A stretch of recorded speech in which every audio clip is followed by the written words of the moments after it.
Good morning, good afternoon, good evening, wherever you are watching in the world. Sean Driver, the Red Horde, and joined as always Brendan, producer B, in the background on the screen. Because he's producing things, as you'll see as this goes on, I'll have things flopping above my head and dancing around all over the place. And who knows, I could say the opposite and he'd be like, ignore him, and I'll never know.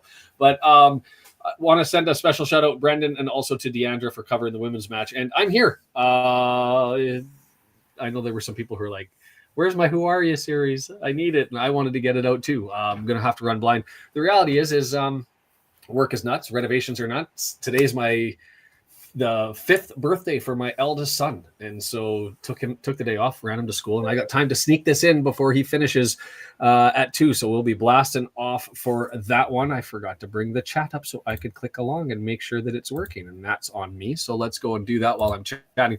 There are changes afoot. If you saw on Twitter, I posted some Tupac lyrics because I figured it was fitting. It's only 4 changes, but for a team that doesn't have a lot of changes, it feels monumental. I mean, one of them we knew was going to come, Dan Scarr sliding in because Cleworth has his injury. And that is something that we don't, never a fan of. And there it is. And I might have to send you a new link here because of the delay, Brendan. We'll see what happens as it pops up. I'll send it to you. Oh no, it's always the same overlay. We just talked about that beforehand. I'm a rookie. Dan Scarr in.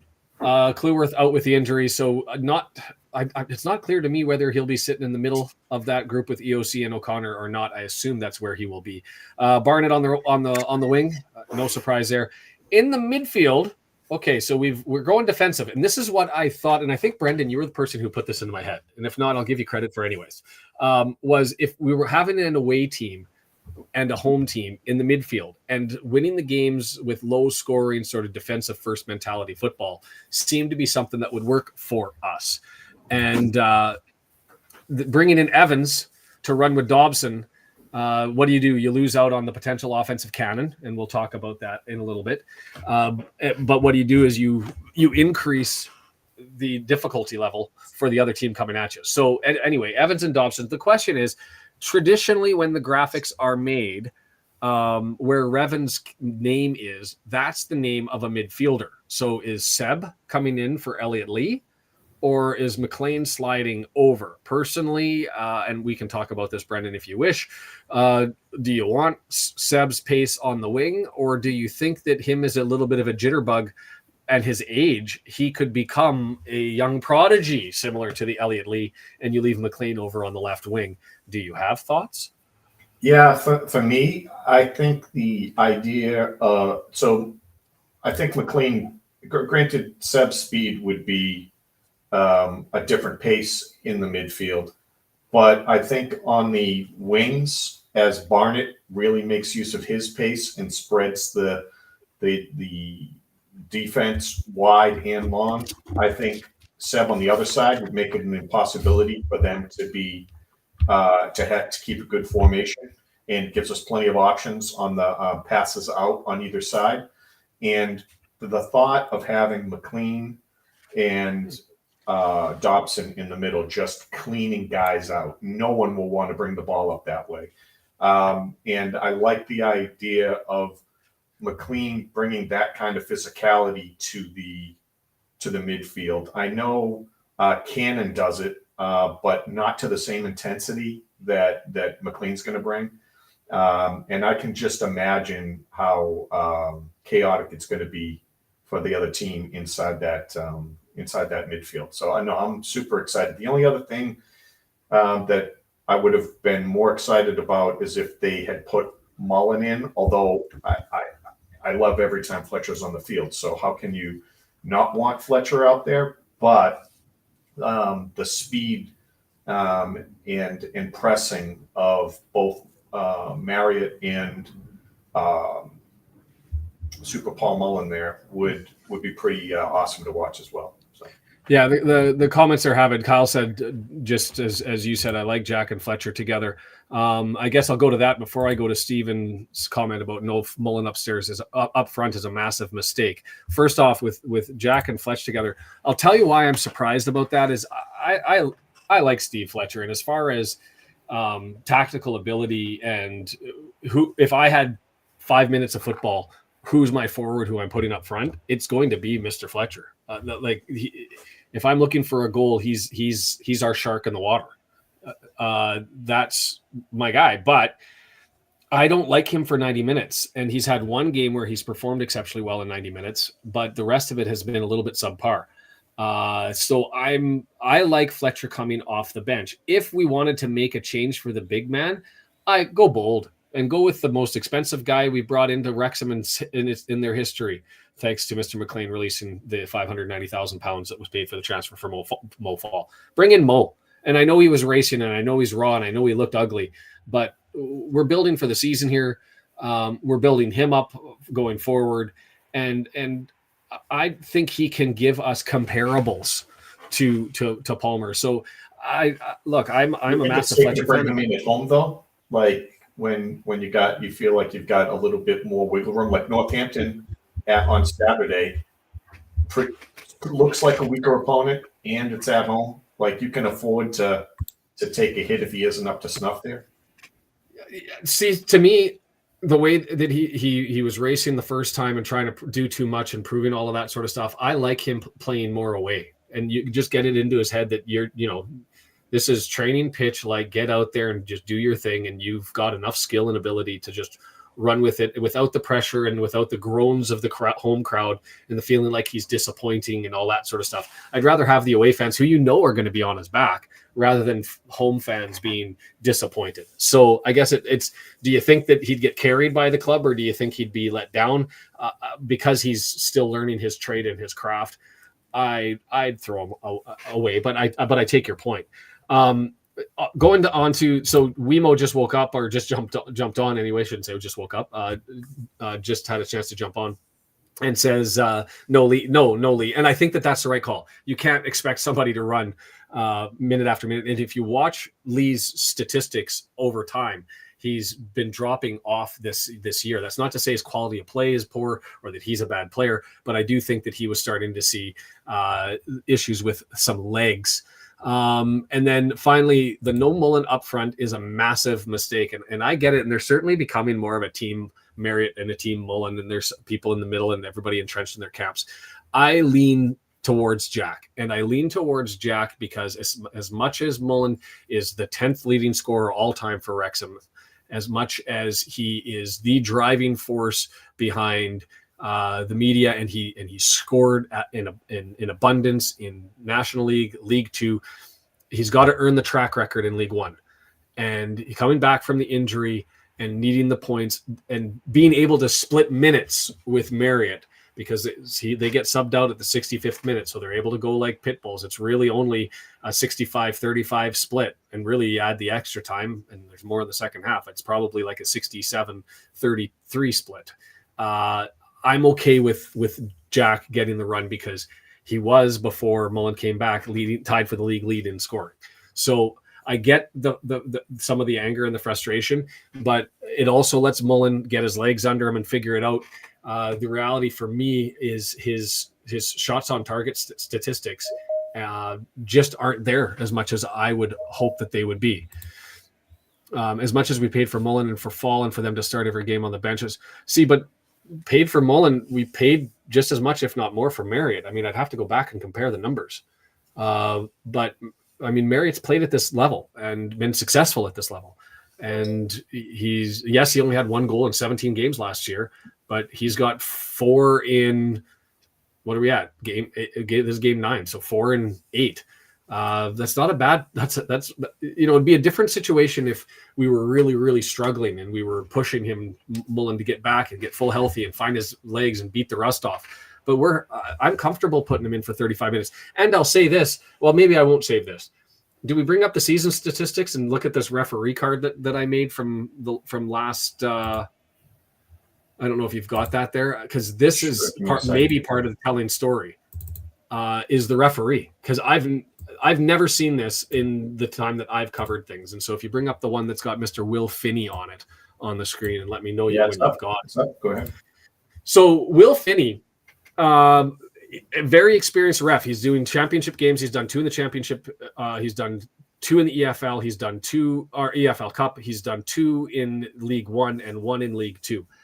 His stats are maddening crazy, and I've never seen a split like this when you look down to the fouls, yellow cards, red cards, and penalties, and I'll walk you through it. As far as fouls, league average, and that 25 fouls, everybody's really right around it. It's odd. It's almost like they've got a scorecard as to how many times they have to give a foul during the game. 20, the stat never moves. It moves by like hundreds of points in the game. He's 3 fouls over, 3.5 fouls over per game. Not the worst, but 6th most out of 42 referees that have done a league game this year. Yellow cards. He doesn't like giving the yellow cards out. 42 referees. He's near the bottom there. He's almost 2 under the average. But this is where it gets completely different. And all I put, he's tied for 6th, and this graphic's wrong with a 0-0. That's not what he's given out 2 red cards, and he's 1 red card. Sorry, he's tied for 6th. The other guy who gave out 2 is in first. So there's a whack of them, 5 of them that have given out multiple red cards, and he's in that group. But what's more appalling and interesting to me is the penalties. There are 0.23 penalties as a league average per game. He's done 2 games. There have been 2. That has him tied for first in the league with one other guy. You swap that over and you have a look at, well, what's it like in the championship? He's done 1 game, and he's given a penalty. You swap that over and you look at the EFL Cup, and he's done 2 games and he's given 1 penalty. He's given 5 penalties in the 7 games that he's done. That is way more, demonstrably more than anybody else in the league. And hey, maybe they were due. So I looked at tackles per game in which he refereed, which isn't a stat on here, and I was debating, do I add that in the future? You can let me know. But tackles per game, he's in the middle of the table, slightly below the middle of the table. I get that still doesn't mean egregious tackles per game, but you start to think over time, statistical probabilities start to even out when you get a larger sample size. This is a guy who blows a lot of whistles. So when you have Mullin with his antics, do I call them, more likely to get a penalty, less likely to get a penalty? Do you put Marriott out there because of it? Does it influence things? And I actually thought to myself, I don't want Mullin out there early in the game. I'd like him to see if the whistles are being called and the game is set, and whether he can draw in and figure it out and draw one. And so to me, it became strategy on 2 fronts, both start of the game and end of the game. And yes, he was, John, perfect timing. So that was the 1-1 game that we had against FJR in February because of the weather delays. And you'll remember, for those that don't recall, it was a 1-1 draw, and we scored in the 93rd minute, I think it was. There was 3 minutes or so of added time. Now, that one was a clear penalty. You go back and you watch the highlights, and the FJR defender got the stud straight up into his legs. But I don't know. Do you have thoughts about, I don't know if you've been following the referees when the stats are out there, Brendan, like I have been making the graphic, and have any comment. But when you see statistics like that, do you have thoughts on whether that influenced Parkey at all? Yeah, truthfully, I don't know enough to know that how much most of the referees kind of stick to this consistency from match to match. I know in some other sports, it's kind of almost in a game by game, or like they have a tendency to go one way or another, but in that game, depending on how things are, they start calling one way. And they kind of stick with it. If they happen to make a call early, then they're going to be making a lot of calls likely. And if they start letting a bunch of stuff go, then they're going to try to stick with that. So I don't know. I just hope they stay consistent, whatever it is, and we adjust. Mullin doesn't seem to adjust well. He seems to want to try to draw and flop and do whatever he's going to do, whether or not he's getting it. And I guess that would be my biggest complaint with him, that in games like that, if he's not getting any calls, then just stop going to ground. Like, stay on your feet and do what you can. Because I'm surprised at how tough he is a lot of the times. On the goals that I'm most impressed with is when he kind of flips it around, the guy spins, they're grabbing, holding, clutching, he jumps over a leg, he fights his way through and still gets one off. I'd like to see more of that than him trying to draw calls.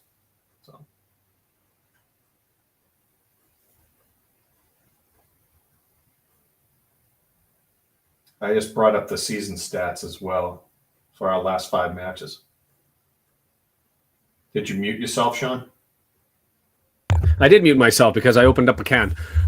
So the season statistics, the shots on target per 90 might be the more intriguing one. The other one just basically shows it's going to be a low scoring game. They don't score at all, especially at home. We and they don't allow any goals. We're the same way, but their stats I found interesting because they have sort of similar setup and makeup through us. I think as far as the statistics go, where the big difference for me is in their quality. And when I say quality, there's 2 stats that jump out. Their accurate passes per match, they're second worst in the league. We're not a heck of a lot better, and that's part of the style, I guess. But their goals per shots on target, they're 19th in the league. So this is a team that struggles up front. They don't score a lot of goals, and they aren't efficient when they have their opportunities. The converse of that is we're the most efficient team in the league. As far as possession, we're 23rd in the league. They're 20th, so both comfortable without the ball. Hey, Alex, nice to see you. The long balls, the accurate crosses, again, a similar comparison. Although they're a little bit off, the metric of how many crosses they play versus the accurate long balls is about the same. The difference to me is just quality, their ability to get the job done. They just seem a little bit of a step back. Now, being at home, I find it intriguing that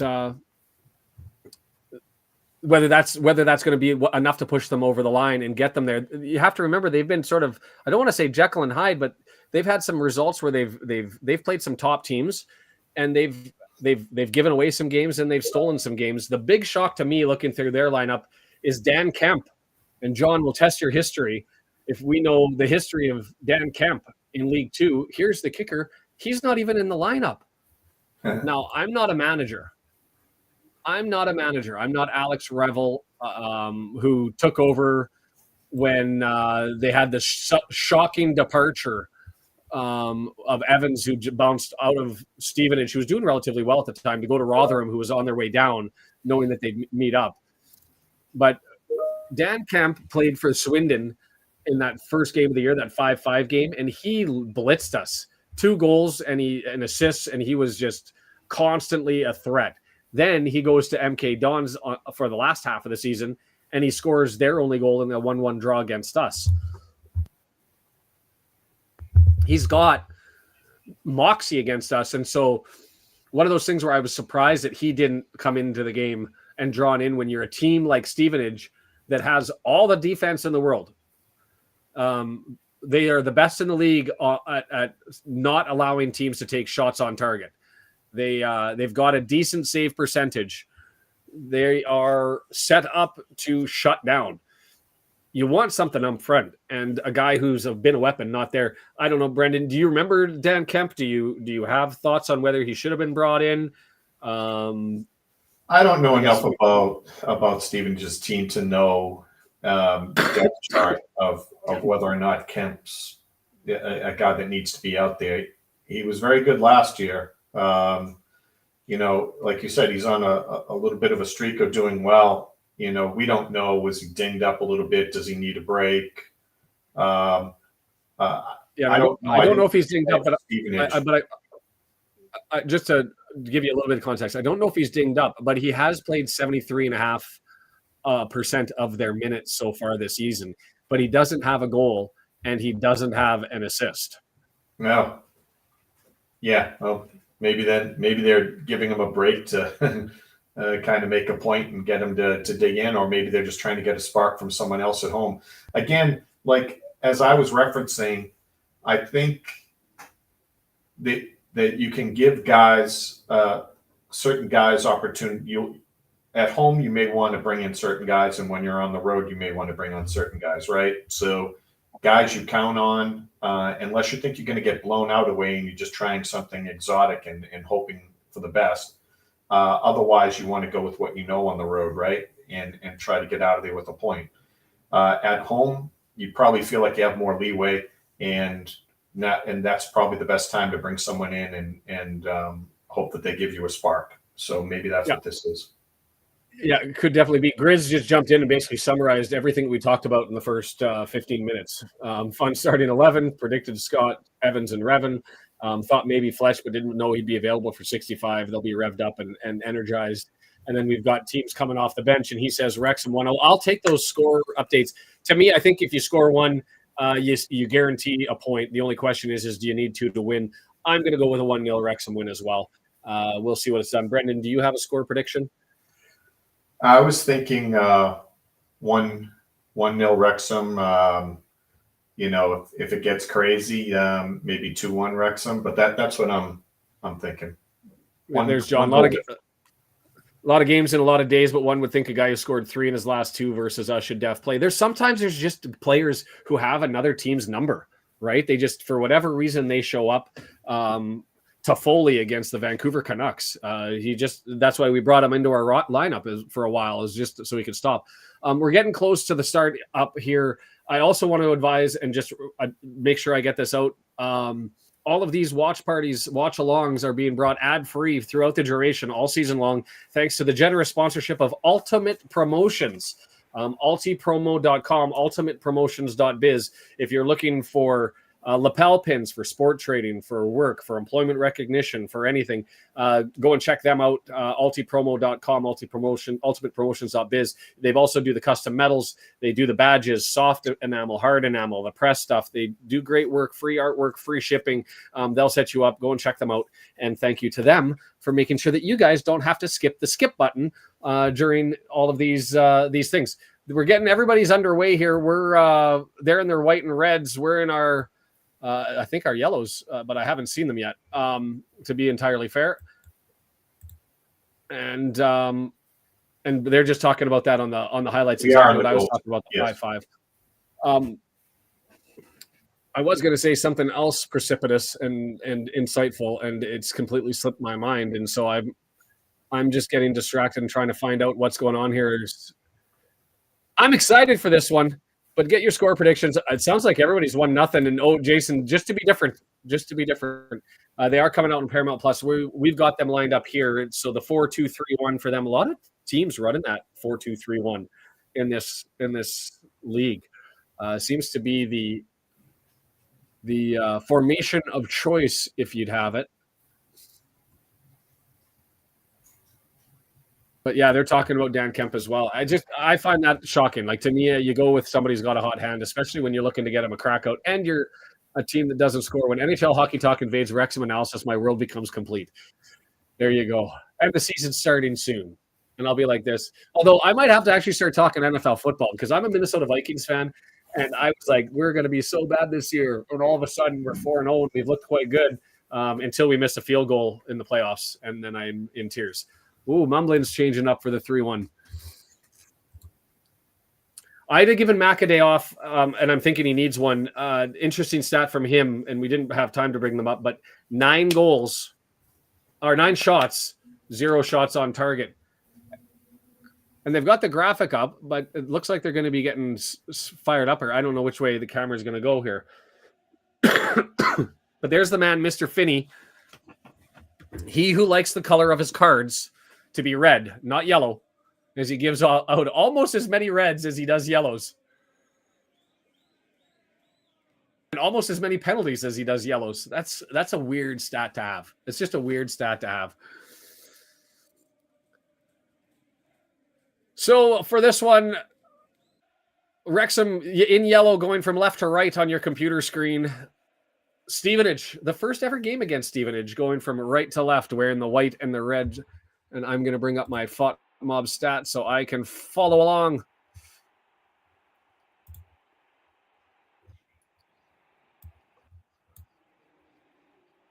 Just get everything all set up where I need it to be. We are taking a while to get this thing figured out here. W&G, as always, early poll. Will there be a penalty? Let's get that one out. Let me get that going while we're waiting in the delay here. Oh, and we're finally underway. Yay, huzzah. And they're going all the way down right off the start, are they? I'm a little bit scrambled this morning, but I will figure all of this out. Just give me a second to get everything going.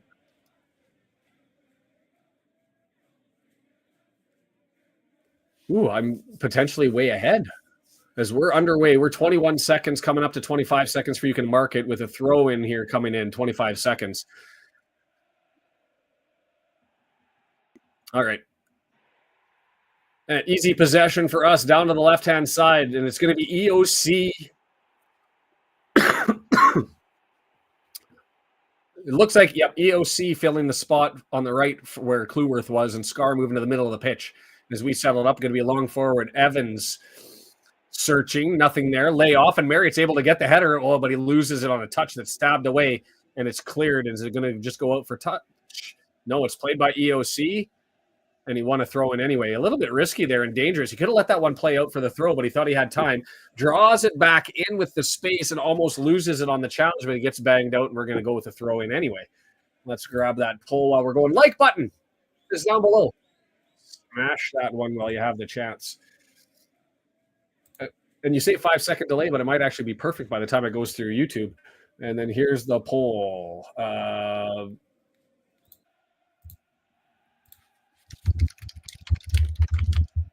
Marriott, he's away into the 18-yard box, and he just missed. I don't know whether there was a hand on that, but it looked like it just curled away from goal. It was a long ball down as I was setting up the pole. Bounces forward right on the edge of the 18-yard box, and he right foots it, and it looks like it curved away as it was being defended, shoulder on the ball, and that just straight carried too far. Yikes.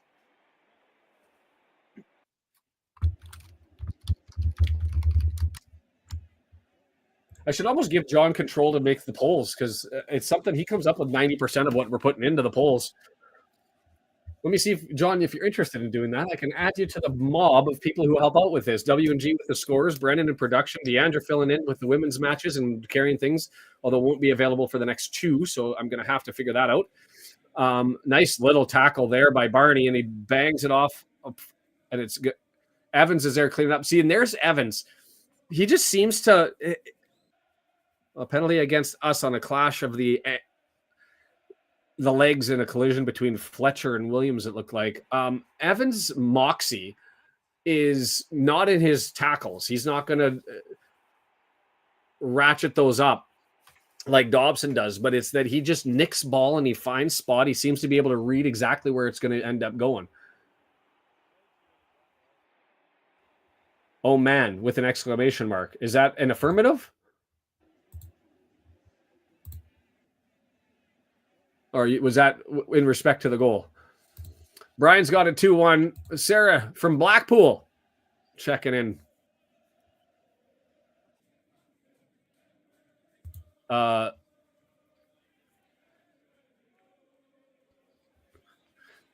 a little bit lost, and I'm not even early in the morning. It's come back to Ogonko, who's going to end up playing it to Barney on the right-hand side.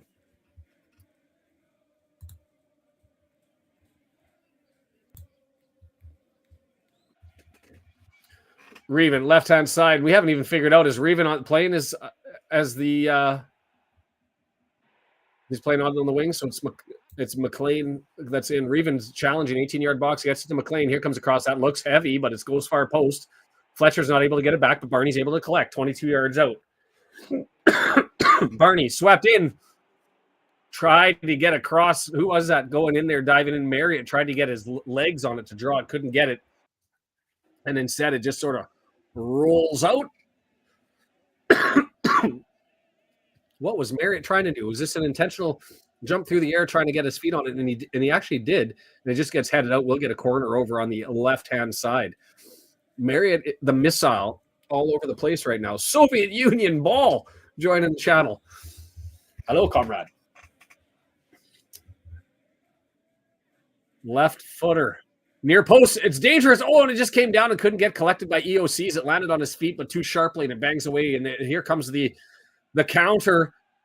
Danger, 19. Reed loses it and easily collected by TOC.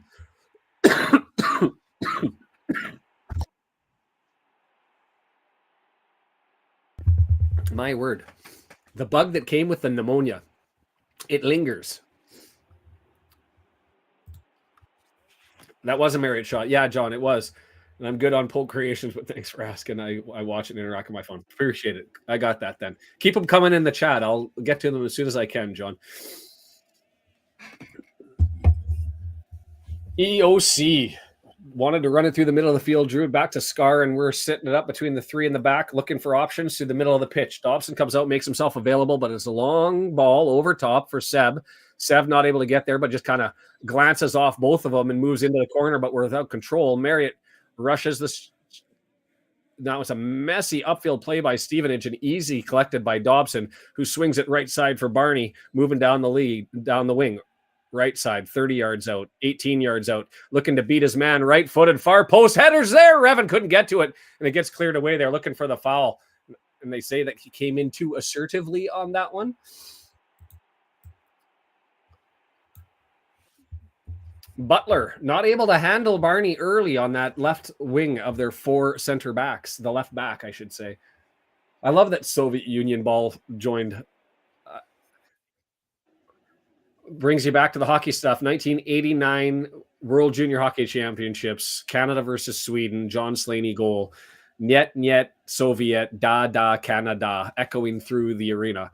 Probably one of the best chants I've ever heard. Long kick, looking for Reed, but not just rolls harmlessly to Ogonko, but an interesting opportunity, and he kind of got tangled up there with Scarr. Barney goes the other way. Bolton, already up early. W&G. I have so many awesome people in the chat help out that do their thing on this community that we're building. And W&G, one of them. Away we go. Whether you're just watching and hitting the like button, whether you're doing the production, you're adding scores, and if you want to do more, reach out to me. Always got spots. Barney gets it down to Dobson. Dobson slides it over. We're still on our side of the half, but we're looking for options. And the possession numbers got to be a little bit awkward right now.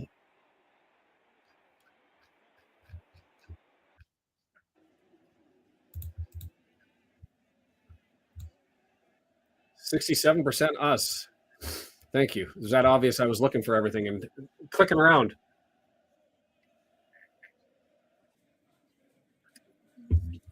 Well, Connell with it. Our side of the half. Just gets it over, switches on to Reven. He's got to come back for it a little bit, but now he's looking for options. Fletcher gives it to Reven, who tries with his space to get there. He does, beats Wilden. Not a lot of space. Butler and Wilden, they're two left and right backs. But I'll tell you, when the ball's around them, that was well done by Wilden. He got beat to the ball just on straight pace, and then he just stopped and pulled it the other way. Wilden, not Wilden, got it. And they got into a defensive struggle over the ball, and Wilden won it. So we throw in. Oh, yeah. 8 minutes and 35 seconds coming up on the clock right now. And I think this is going to be the nature of this game. Stop and start, stop and start. He calls more than the league average in fouls. He doesn't give a lot of yellow cards out, but we'll get a lot of whistles for fouls. And he'll call the penalty. And he'll flash the red. So if there's an orange, something in the buffer, an orange card sort of could be one or the other. I'll bet red every time. Long ball. Reven heads it, goes to O'Connor, gets thumped sky ball into the middle of the field, and Stevenage able to get to it. 18 yards, takes a shot, bangs it right off the shoulder of EOC, and Barney's got it in our own 18-yard box, and he's got one man on him. I should start to get to know who these guys are, as that's Reed pursuing everyone, and Reed's got it now with Barney. Barney gives him a shove. He goes to the ground. Barney and Dobson. Reed works through both of them. Middle of the field. He's long-range shot. Thompson, it's in. Bugger. Thompson, we're in trouble now. That's Ogonko beat by 35, 40 yards. Did anybody have that in their score? What wouldn't have been 40? 35 yards. Did anybody have that in their bingo chart for tonight? I mean, Ogonko was mad, and he should have been. Let's be honest. Well done by Reed. He beats both Dobson and Barney. Slides it over, and it's wide open. Wide open. Scarr's there, but let's call that 32 yards. Not a lot of pace, just well placed. and it gets over to the right-hand side.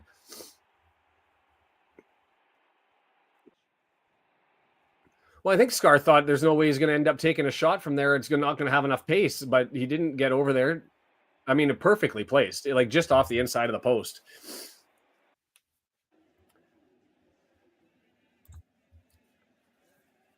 So we can chalk that up as to primary fault Ogonkwo, secondary fault Scarr, and a well taken shot. And you need all three of those to end up getting the goal. Mistakes matter, taking advantage of them, and they did. So all that possession goes against what we'd expect. 1-0 bad guys.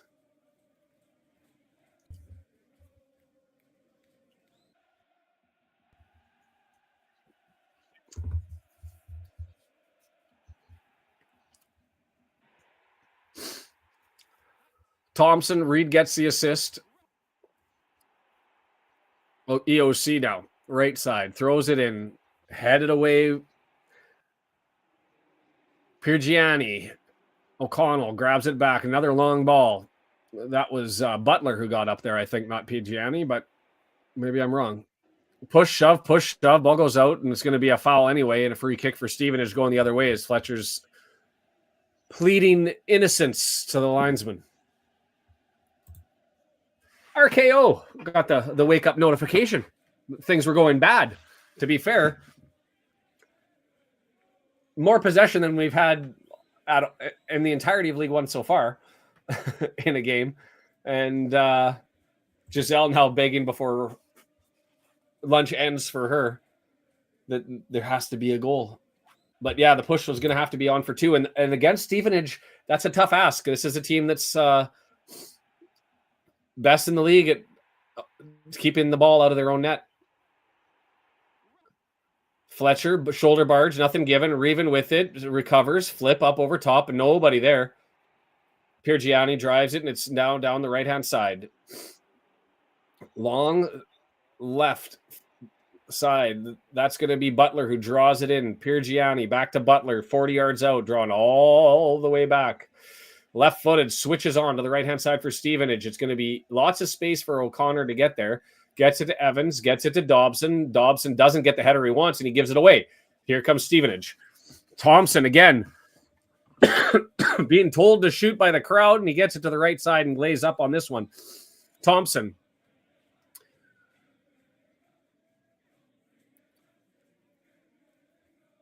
They're just 18-yard box, crosses on. Nobody over there as they had numbers aplenty over on the right-hand side. Reed.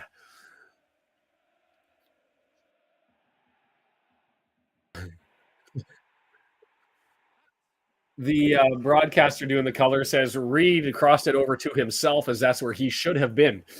As they had lots of bodies over, but it'll be a throw in down our right side that O'Connell's going to take, advancing it.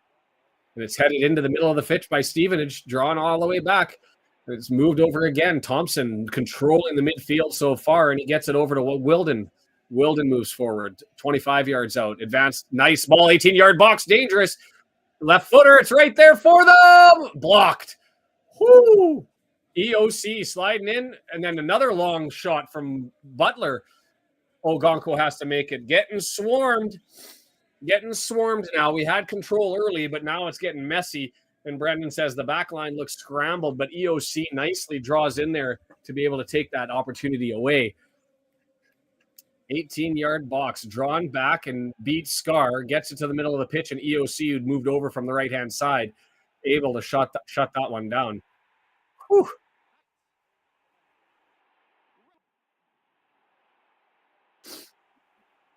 Butler. Dobson was almost there with the block. It sort of nutmegs him as he jumped in the air trying to block it, but Ogonkwo able to pick that one up and parry it away, and that's going to go for a corner.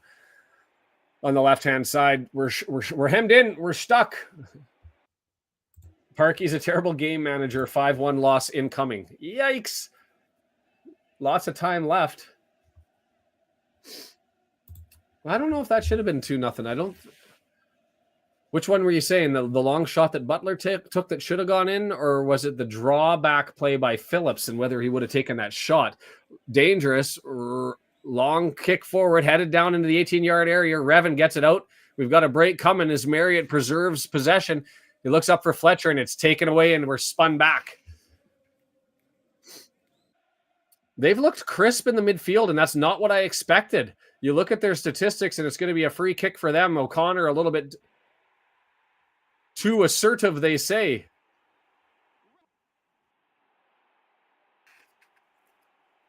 Going to be 35 yards as they're going to line up for a wall and a potential push. That one is. I tried to get the tackle in. Good on the Stevenage player. Kept his feet moving and ended up moving it over. 3 goals by Wrexham is bold.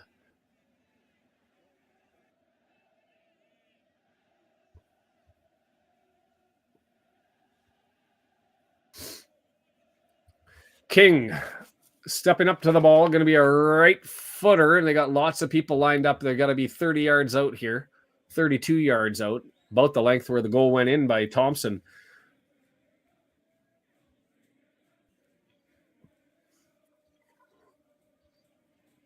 Good ball, dangerous. It's right there. Oh, ooh. Is he down? Thompson banged himself off of the post. And to be fair, I think if Thompson would have got that, that could have been 2-0. Watching the replay here, seeing Thompson, EOC didn't get there. Ooh, left leg driven right off of the pole. Oof.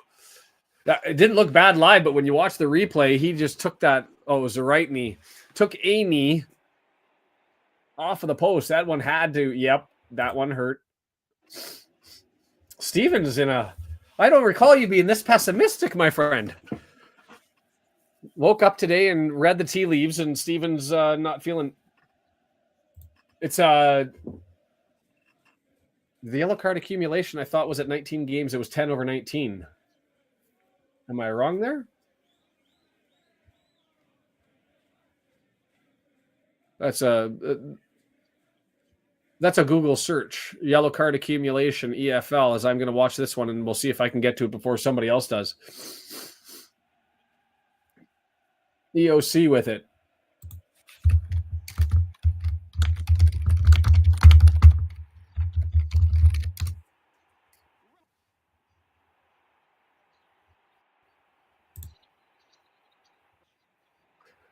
Oh, it is 5, and by week 19 is a 1-match ban. So yeah, it's 10 over 32, and it's 15 over 38. So yes, one would mean a ban for him from the next one. Added a reason to make sure that you get Evans in, somebody to be able to fill in. O'Connor with it. 18 minutes and 20 seconds coming up now, and we're going to get they give a Stevenage throw-in.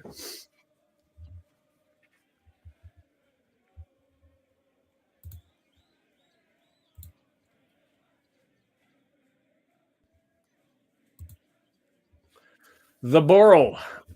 Stevenage. Thrown in shortly. Cleared back, and it's going to go to Butler on the left-hand side. Possession now by Stevenage as they maintain control.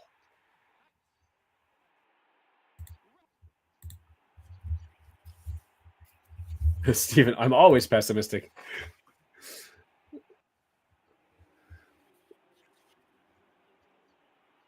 I missed why we earned that free kick, Brendan. If you saw it, I sure as heck didn't. They're going to show the replay here so I can get it. Well, maybe a little bit fortunate there on that one, as Marriott was going to ground anyway, but then got run over top of by Thompson, was it? There's 2 Thompsons. No wonder I'm saying Thompson so much. I'm going to have to get some first names here. Lewis is 23. Nathan is 4. So that'd be Lewis or Louis, depending on his pronunciation, with the goal scored playing in the midfield, and Nathan right behind him. Wrexham throw easily picked up by Mahoney. First time I've said his name today. Not a lot of goals to start on the Tuesday here. W&G pretty quiet. Not that it's anything you can do about it.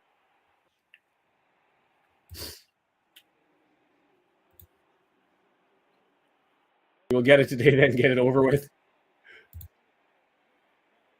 He's not the best scorer we have, Stephen. He's not. Not at this level. He's not. Marriott is. Until Mullin proves otherwise. But Marriott's been at the top in League One. He's been a scorer. And he's performed. I love you. I love you.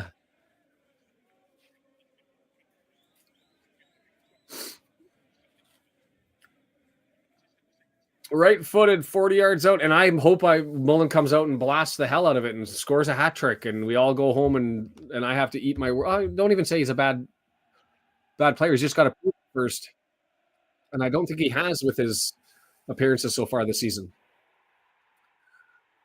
That's a push in the back, but nothing. Marriott wins the free kick as James Wilden gets a little aggressive in the counter-attack opportunity, and I don't know what Marriott would have done running towards the touchline other than go to ground and try to draw it, and the ref says no, play it back. This ref likes to be known. He's going in to lecture Reed, and that took away our opportunity to play the ball, even though midfield not really a threat. Is a weak pass there and given away by Scarr. Oh, that was George. Too many guys with nice hair in the back. I'm going to confuse George and Scarr. Throw into Stevenage.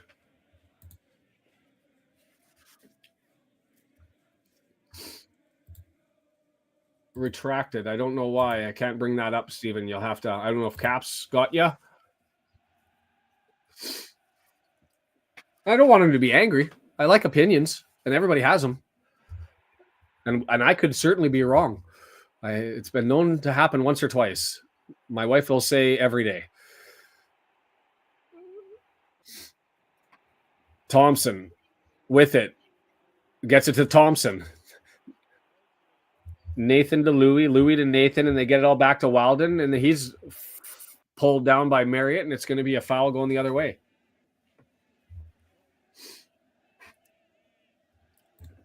Bolton up 2-0, and Mullin scored 101. He has 10th leading scorer all time.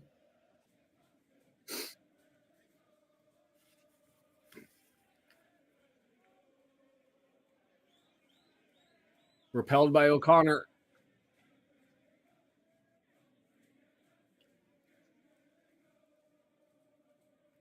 George with it.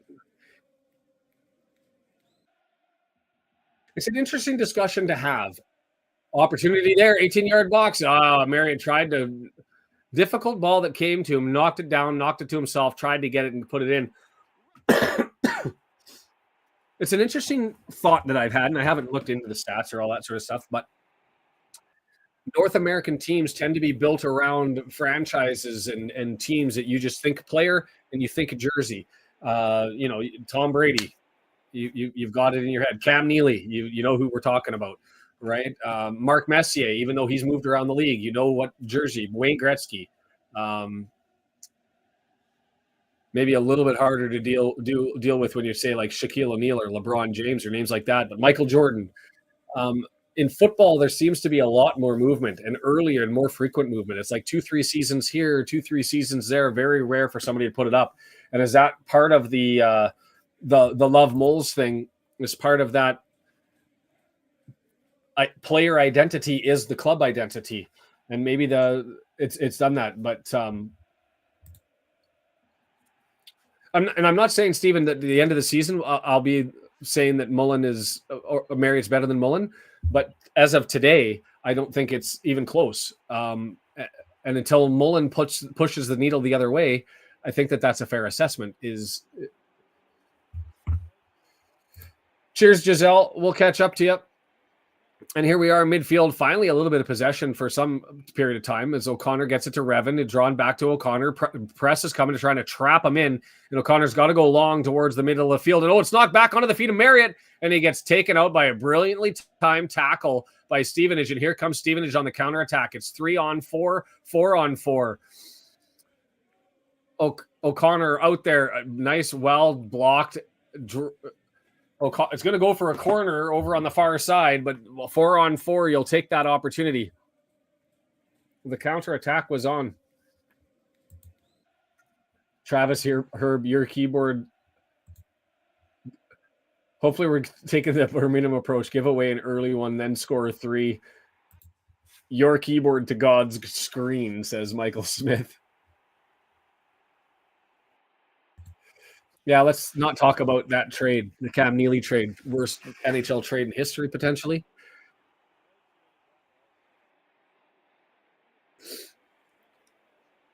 Throw in for Stevenage, 40 yards out as it's well cleared. Butler will step up to take it. Well, he's getting 30 minutes a game. You know, it's basically a 2/3, 1/3 split for our lighter forwards up front.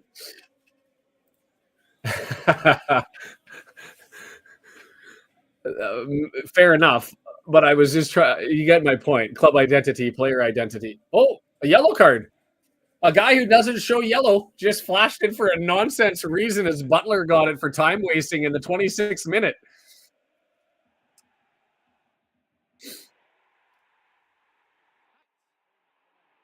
Interesting. Well, throw the ball in.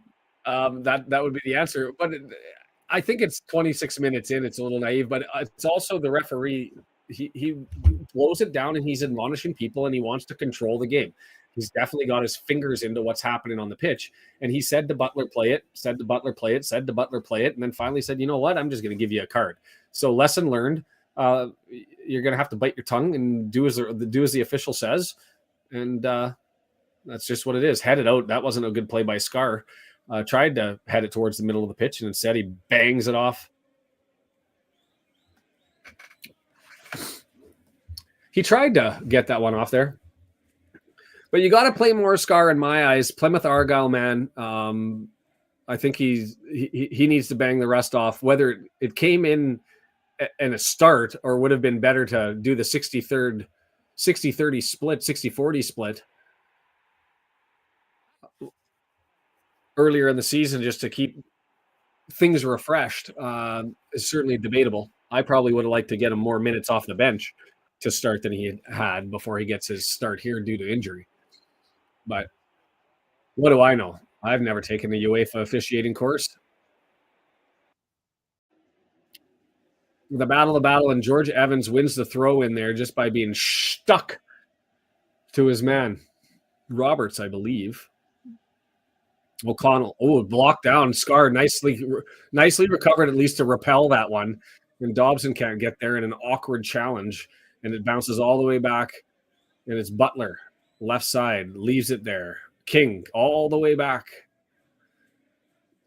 And Mahoney has it. 28 minutes and 20 seconds. Dobson in a challenge, and it ends up going out, and Butler's going to get a throw in there. The game is a messy one. We do have quality, and I still think that we can find it, but right now it's been a bit of a mess as that one's just headed out. And another throw. I'm curious what the record is for throw-ins in a half. We've certainly seen our fair share of them. Possession right now, 56% us. Shots are 6-2. 2 on target for us. 2 big chances for them. 2 big chances missed. And their XG at 0.55, ours at 0.17 early on.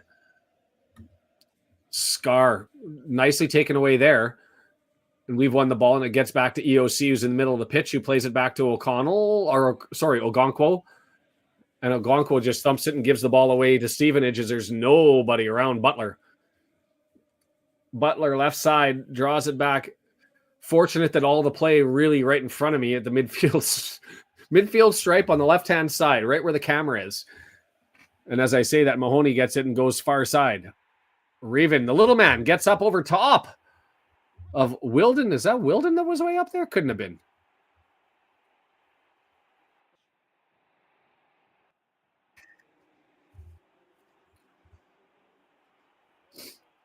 O'Connor, long throw. Didn't hear that. I do. I am itchy, scratchy. It's a game like this where I'm unsettled. I'm looking for something as we're going to have a throw in here, even with it. throws it back to McLean. McLean knocks it down with the left foot, and we're going to go all the way back and maintain possession. A little disappointed that with a throw in there, we took the opportunity to swing it all the way back to 20 yards away from goal and effectively all the way back to Ogonkwo just to thump it down the field.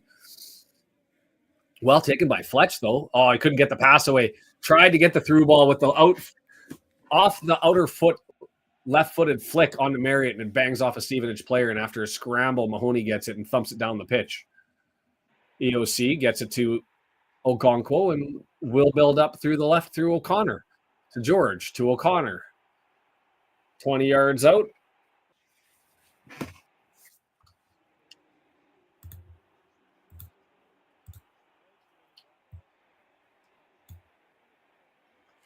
I don't know, Stephen. I mean, I can hit. You can see guys who hit 350 in A ball, and then they hit AAA, and they're not there. I think it was a sellout, but best attendance for Stevenage this year. I guess no surprise there, right, John?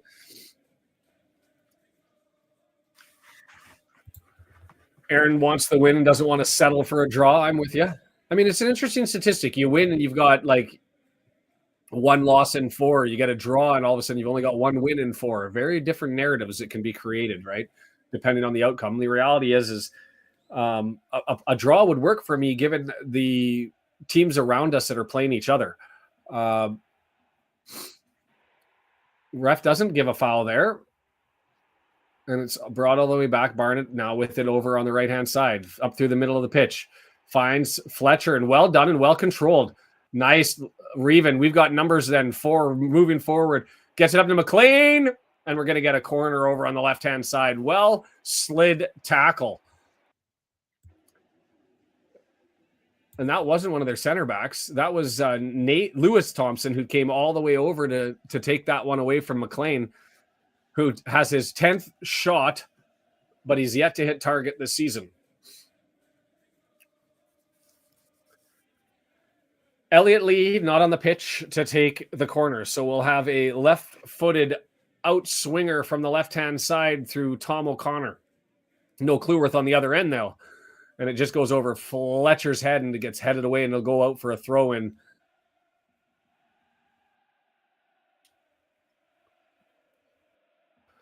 $40 yards out here.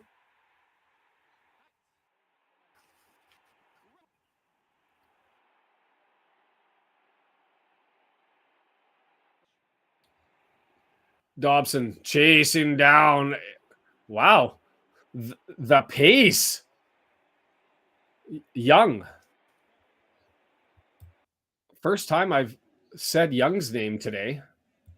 And he went blasting down and with the ball was able to outpace Dobson down the left side. King with it. Draws it back to Butler. Butler swings it over to Thompson. That's Nathan Thompson in the back. Piergiani. Butler. Oh, no, not Butler. It's King who's come all the way back, and Dobson's on him. They're moving backwards before they draw it all the way back to Mahoney, and we'll see what Mahoney does. Is right-footed. Oh, he gave it away. Fletcher, horrible clearance. Fletcher flopped. Tried to draw it, and the referee appropriately so doesn't give it. Marriott probably offside, so the only option that was there was to try and draw one. The KG veteran went horizontal too soon.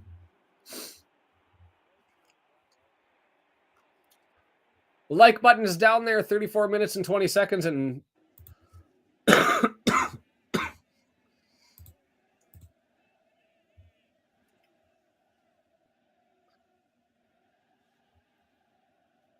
oh, no, play the entire thing in the back line and in the midfield, and that's what Stevenage does. And when you're a team that is the best in League One at not allowing shots, 2 shots on target per game, that's all they allow. And we sit at 44%. So if we get 2 shots, you'd think hopefully we can score one. But this is going to be a defensive scramble that we're just going to have to find a way to overcome the shell. And right now the problem is we haven't been able to connect through to our midfield except for the long balls that Fletcher's been able to collect and maintain. It's been the only option we've had.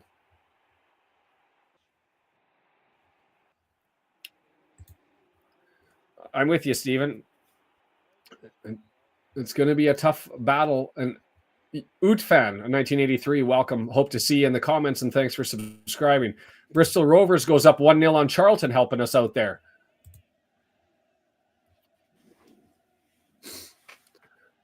And the thing is we'll know when Mullin's fully recovered because he'll start to score goals, and then the questions become less frequent.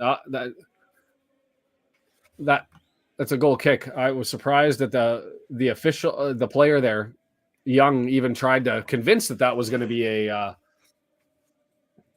corner.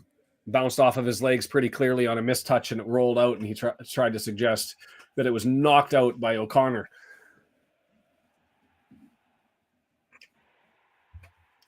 But in a perfect world, Mullin comes on and scores 1 or 2, and now we've got 2 strikers, and we can interchange the heck out of them and know that we're gonna have options for goals. I'll take that as a problem.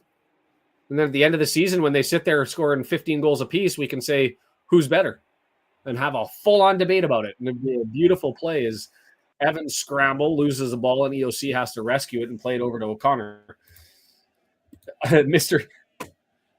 Mystery with the non-mysterious prognostication and request. Woo! I don't know if he was underbridge there or not.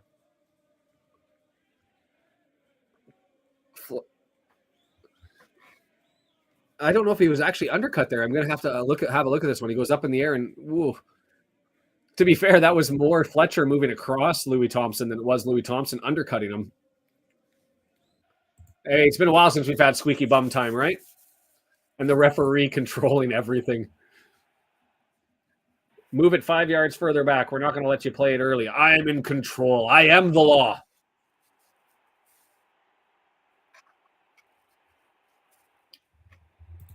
Other Vince says it's lively enough. Got to be some more goals in this one. I'd like to think that you're true. I'm not despondent at any stretch. It hasn't been ugly. And we've been able to squeeze a couple of opportunities by mistakes. Marriott early on, Fletcher with that one that he just had to take the flop to try and get the offside. O'Connor tried to swing that into the box, but it's headed away. McLean collects it on the left-hand side. Where's Reven? I'm looking for Reven. Where is he on the pitch? Now he's running in. That was odd. Where you'd expect Reven to be on an interchange, he was way back in midfield, and nice little flick onto Reven. He's open, 18 yards. Draws it back. I was knocked down by Marriott, and I think if it would have rolled to Dobson, even though we're going to get a card here. Tom O'Connor getting the yellow for the professional foul. Reaching and pulling the jersey back on a breakout opportunity the other way. Interesting. I don't know. Dobson looked wide open right on the edge of the area. Marriott knocked it down, tried to spin, and ended up getting the kick away, but it was blocked easily by the man. I wonder if that's one of those ones where you let it slide past you to Dobson, and even though he doesn't have the pedigree as a striker, just the openness of him, you let that happen. And I guess if you're the striker, the goal is you always want the ball on your foot, so you can't criticize, really. Free kick, played all the way down 20 yards, headed away, and McLean puts his boot on it, and he's going to chase it all the way down. Throw in coming to Butler.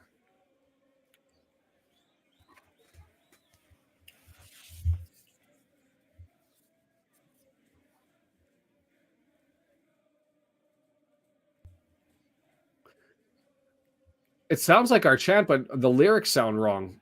It sounds like We Are Wrexham FC being chanted with the drum, but the words seem different.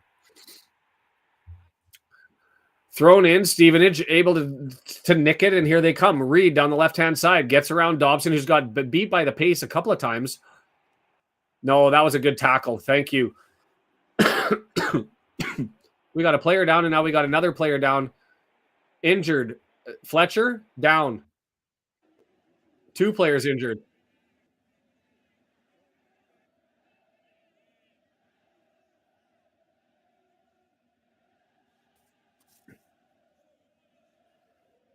So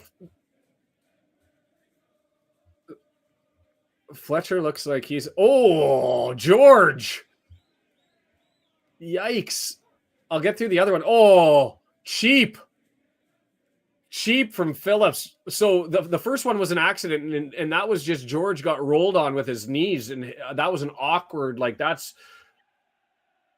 But 22, but Phillips just walked over and intentionally just wiped out Fletcher's legs. But the George one, I'm concerned. Like, yes, Fletcher was fouled and he's maybe injured as a consequence, but it's probably one of those like studs in, and it hurts and it sucks. But the tackle on George that he got rolled over top of, that just didn't look good at all.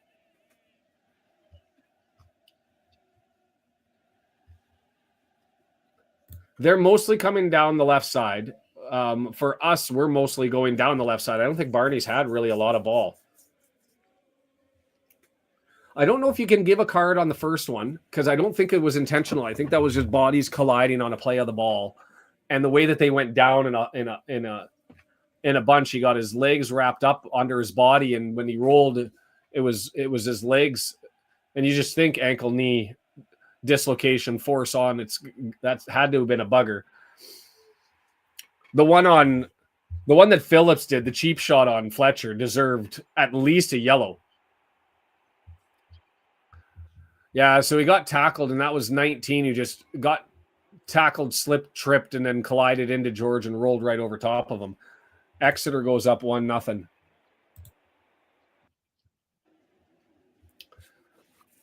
It's always a constant complaint, right, Phil? And Parkey hides nothing. He says his style of play, the 3-5 or the 5-3-2, the 3-5-2, you can make enough moderate adjustments. As George is up, he walked and took a weird step there. Note that Phillips isn't over there, but I think Fletcher will be all right. I think that's just studs into the back of the legs, which is going to hurt like a bugger. Oh, yeah. It was definitely 100% intentional. Well, yeah, until there's an opportunity to come in. So 11-on-9 here for a moment. See, I'd push it over to Barney a little bit because Barney early on had those two on Butler, and Butler's got a yellow card. He picked up that yellow card for that throw-in delay. They're both hobbling still. It looks like right leg on both of them, to be fair. They're walking in. If we had a synchronized limping team, we would have been in competition there for the gold medal as they went hobbling off with the same back shoulder lean with every step. I should make fun of injuries.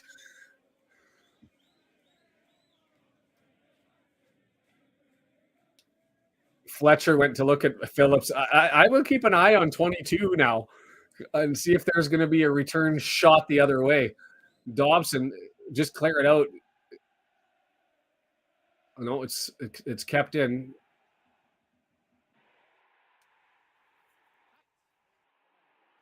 And Stevenage thumps it all the way out, so we'll get a throw in and everything will get figured out here. And they're back on. That was an extended 11-on-9 break.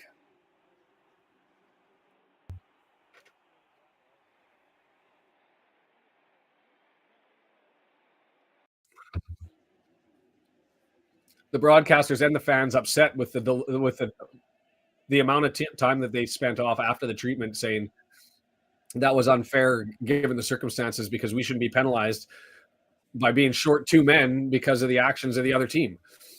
Can't say I disagree, but I also can't say that that's not the rules. So.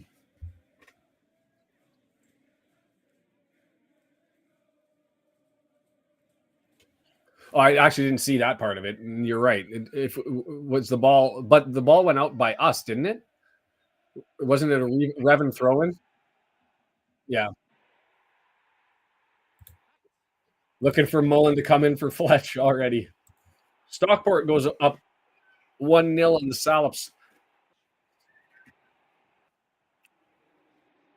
Headed down. Revan gets it out, and it's going to be coming.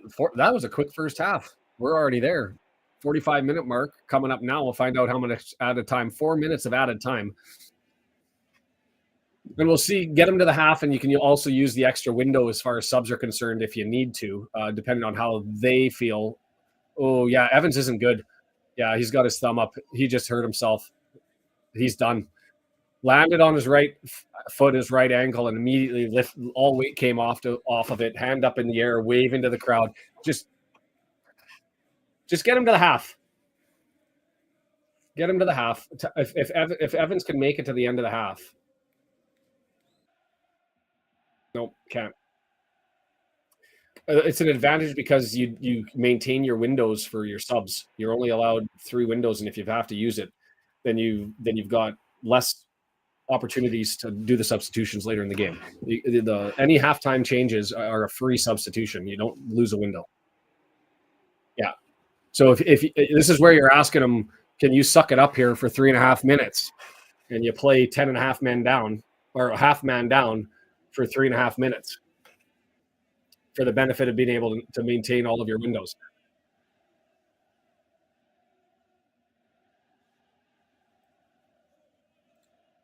Yeah, you could always, you could do that too.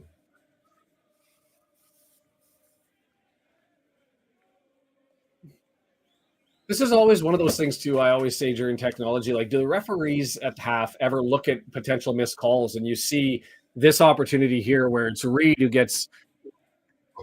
runs into EOC, rolls over George Evans' ankle, just gets back from injury, just starts to get some minutes, and he's going to be done for a while.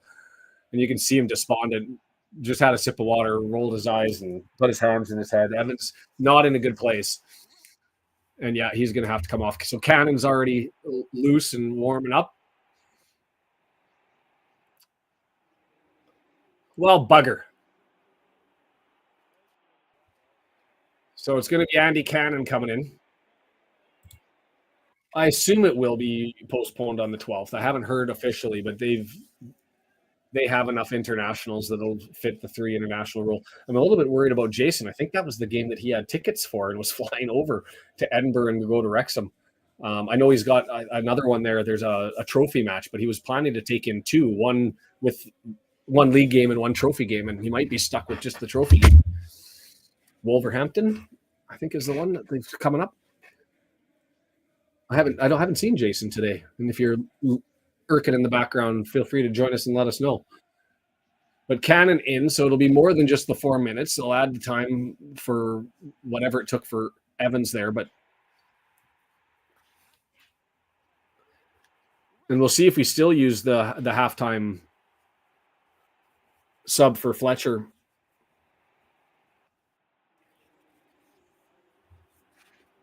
And do you go with Eminem up front, or do you put Palmer out there to run for Fletcher, who's looking still a little unsteady on his feet?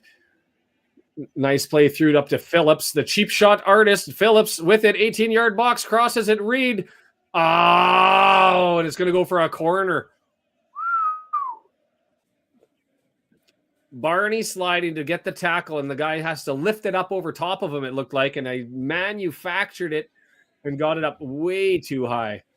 Oh, yikes. King skyballs it there. And I don't know if that would have been because Barney interfered with his thought mentality, or he just scooped the hell out of it. Okonkwo with it all the way down. You're going to have some games that are ugly. This is one of them. Phillips to Revan. Marriott chasing it down. It's going to roll harmlessly to Mahoney, who grabs it, collects it, lays on the ball.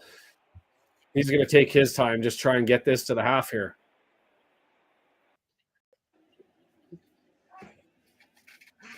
Is 4 changes too much? Did we change with the dynamic a little bit too much? Cooper. Why does it say Cooper on the back? Is it Cooper Mahoney? It said Cooper on the back of his kit.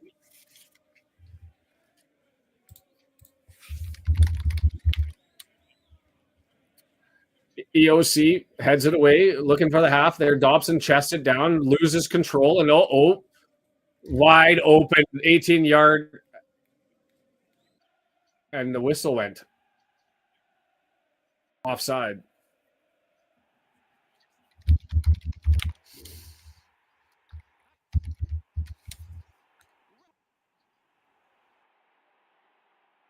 Murphy Cooper, Murphy Mahoney.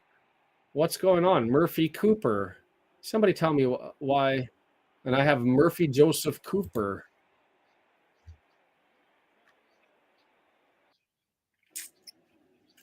I'm confused. Let's go see if they've got two goalkeepers named Murphy. Oh, wrong one.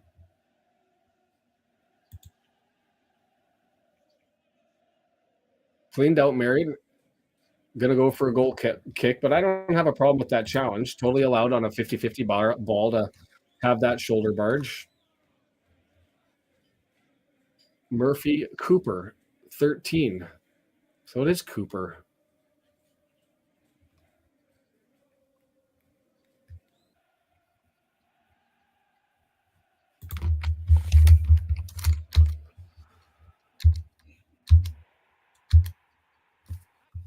There's halftime. And I've been saying Mahoney the whole time. And somebody might be able to figure that out. Maybe it's just a fought mob mistake. Right first name, right number, right picture, wrong name. I don't know what to think of that half, other than,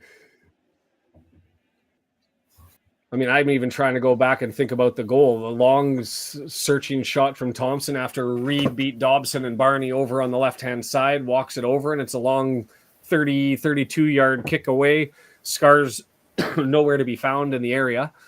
And but it's a long one, and it's a long range shot that you'd expect Ogonko to get, and he doesn't. And it bangs off the woodwork and goes in. And other than that, no real opportunities other than that very, very early on one was the best one that we had. Marriott with it ended up with a right footer that curled up and well out, wasn't really threatening at all. And so whatever we've got, it's not happening. It's not working. It's not going. So we need to change it up a bit, and I don't know what that looks like. I'm going to suggest that there's going to have to be some tactical changes at the half, and Parkey's going to have to move things. Possession. Brandon, I don't know. You've joined in. Your thoughts on what was a bit of a mess, but still exciting. Yeah, there's not been a lot of great performances for us this game. Barney looking good, making stuff happen, I think, and Marriott. Well, I think both of them looked pretty good, and EOC made some nice makeup saves a bunch of times. O'Connor was giving good service, but no one else really seems to be impacting the game. I guess we just have to give credit to Stevenage. I do think that there's way too much room just in front of our back line. Between our back line and our midfield? Yeah, I don't know. Maybe the midfield's got to sag back a little bit more because every time they start moving forward, I see our defenders and then, 5 yards between them and their midfielders and helping out their strikers. And they're getting those plenty of openings to those long blasts or extra passes. And our midfield seems late getting back into that. I don't know if we had more of an offensive, plan set up where we're much further up the pitch, but it's not looking great so far. No, it hasn't been acceptable, and we don't look threatening at the same time. It's a weird one to look into and try to figure out like what to assess, right? It's statistically it doesn't look that bad, but I think we've been fairly harmless up front. Like the total shots are 7-3, shots on target are 2-0, clear cut chances are 2-0 against. So offensively, we haven't had really anything. I'd be curious to see, and maybe FOTMOB does it, their statistics as far as where the balance of play has been. And if they don't do it, I'm going to go to SofaScore and have a look at it, because I think they've got a sort of not really a heat map, but a breakdown of where they're at. To me, similarities from this game and the Birmingham game is our midfield being so far back defensively and dealing with the pace of Stevenage. It increases the gap between our back line and them, so that when we do try to push it forward, we have no other option except to either challenge that our midfielders can maintain some quality and find some open space close to a bunch of attacking players, which we've been dispossessed a couple of times, or you're looking for the long thump down the pitch, which hasn't really been there other than a couple of touches that Fletcher's had. So I don't know. Do you have thoughts on if you were a football coach, what are you doing in this one? Yeah, I'm not sure. I mean, the only thing that seems to be working is when we quickly swing it around and Barney runs it up the right side a decent distance. Those passes back to the midfield are the ones that are connecting. And anytime he gets the ball deep down the right, he's able to do pretty much whatever he wants against that guy, whoever the defender is on the far right. Plus, I think that he's beat that Stevenage defender outside wide like 5 times. I would bet that he gets overplayed there and Barney's able to come back across the middle with it in the second half. I'd love to see what Revan can do if we can swing it around and give him the same opportunity that we're affording Barney on the right. I don't know if it's just the defense shading that way. I don't know if we have Revan far up and he's not back enough to receive the ball. I'm not exactly sure what it is, but he hasn't been making much of an impact in this game. No one has on that left side. So I brought up the sofa score here for highest concentration of play, and interestingly enough, I expected it to be along our left-hand side with Stevenage down in the corners and toward within the 35-yard area. It's not. It's midfield, and it is mostly on the left side, both sides of that half. Basically, Butler with the ball, or us trying to move up our right wing. But I would have assumed that it would have had more carry on into our side of the half. So, maybe we're not that far off. There's an interesting stat line too that SofaScore provides that it says the odds are 2.6. There's a 38% chance that Stevenage wins here, but usually they win 44% with those odds. For us, there's still a 37% chance of winning. So even down 1-0, we're looking at still a third options between win, loss, and draw. So figure out something. And I guess that's why Parkey gets paid the bucks and why all the questions of his in-game management come out for us. I think we're playing hard, right? And I don't think we're playing bad. I just think we need to kind of, see what we did and adjust. I think we can make an impact. I think we can come back and win this. I don't feel like we're hanging on by a thread here. I feel like overall we might be playing better than the last 2 games. Just not seeing the result. Master Zed, I don't know where you're at. If you're anywhere other than the US, you've got to go to iFollow. It's the only option you've got available for you.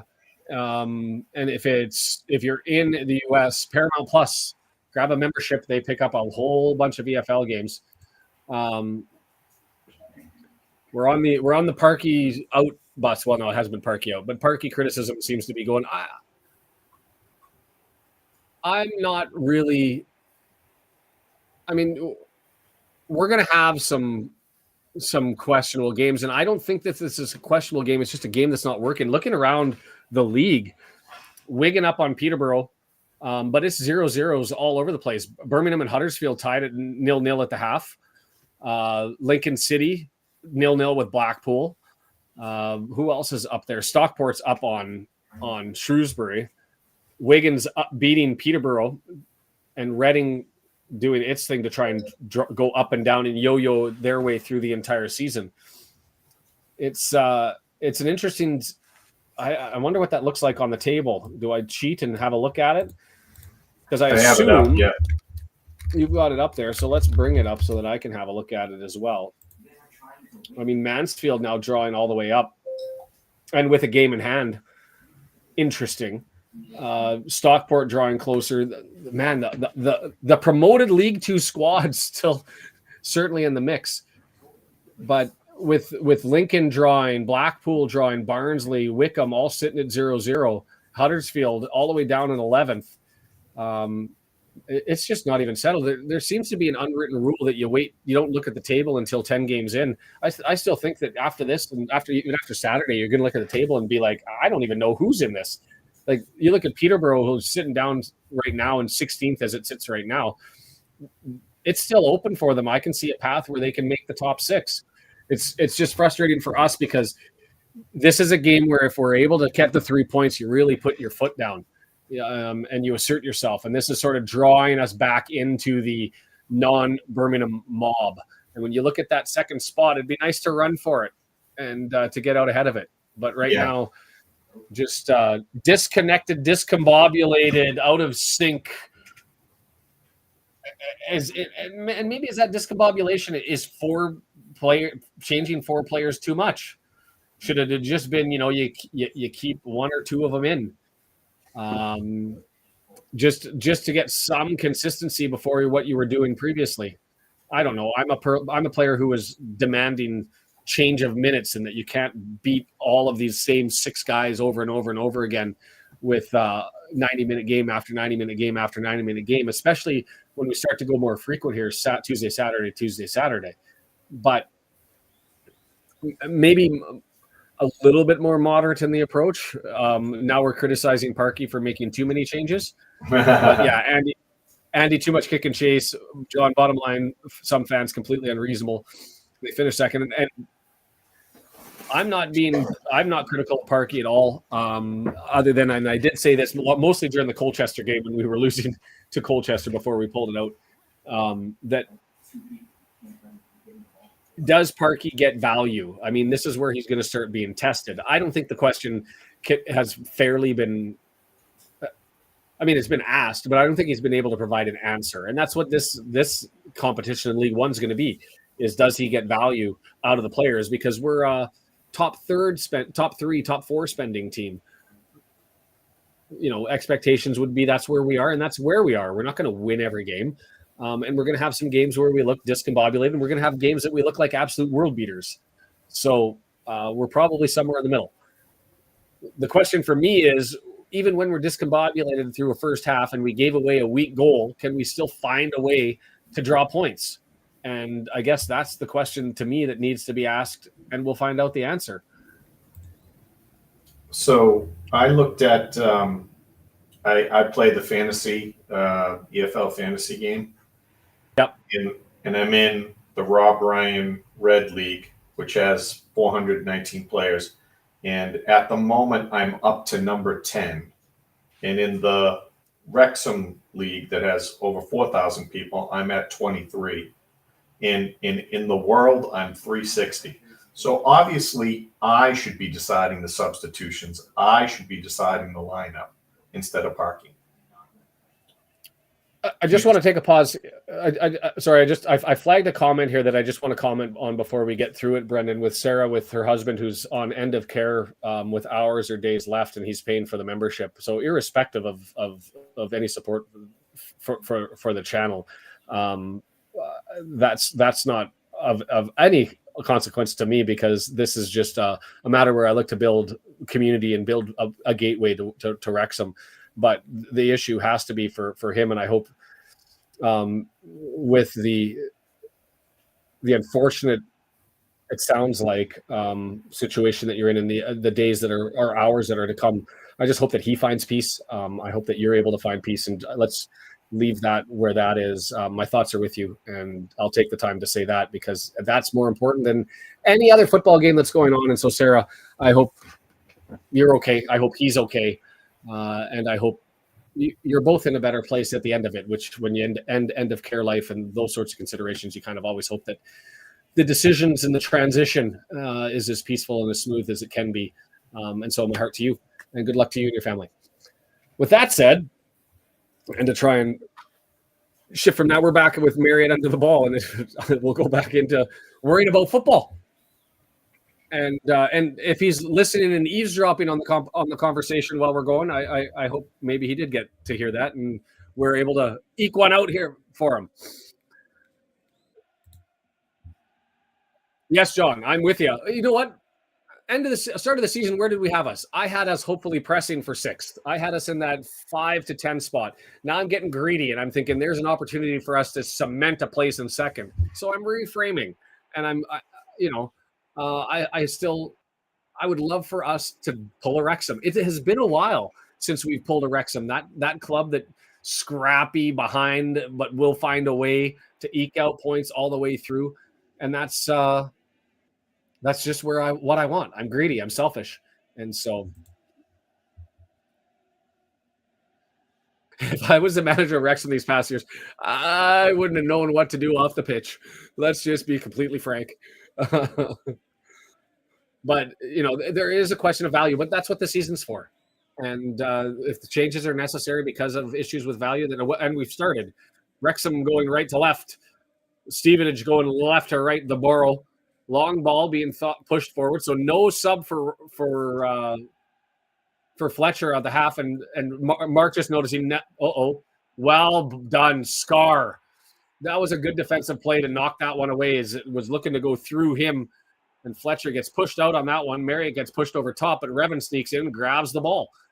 Revan, 30 yards out. McLean now, left-hand side. He got held up, and he gets shoulder barged by Richards. Feisty, but Revan comes in and nicks the ball, and it's thumped all the way down the pitch. He's scrambly.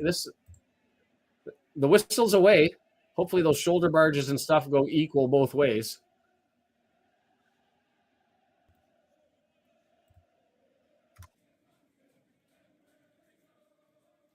Missed the handball because I was too busy getting everything set up, as it's a long searching ball all the way over the top. Marriott's got it. 18-yard box. He's got Reven behind him. He settles it down to Reven. Too late. He gives it to McLean instead. McLean, far post, searching for Fletcher. Not enough mustard on it. Dobson trying to battle. Well framed out. I will say the middle of their midfield with Phillips, and I believe that was Thompson, and that would be Louis Thompson. They frame out, box out, and play a physical brand. They're all big bodies.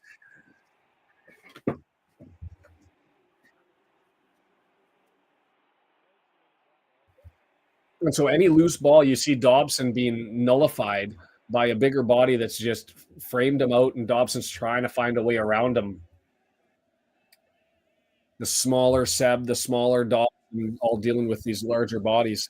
And even afterwards, you just see Reed go walking by Revan and give him a little bit of a shoulder and a nudge as they go back. It's the after the play impose their will, and that press upon us has been something that's starting to be noticed, at least by me. Stay greedy, my friends. Damn Skippy. And tradition says, don't look at the table till Christmas. That's fair enough, especially this year. It's been jumped up and down and jumped up and down. Wickham doing weird things. Up 1-0 on Barnsley. That one's away, yes, W&G? I think it is, based on how you set your scores up. Fletcher, nice little play. Gets it over to McLean. Lots of white jerseys, so he's got to draw it back to Revan.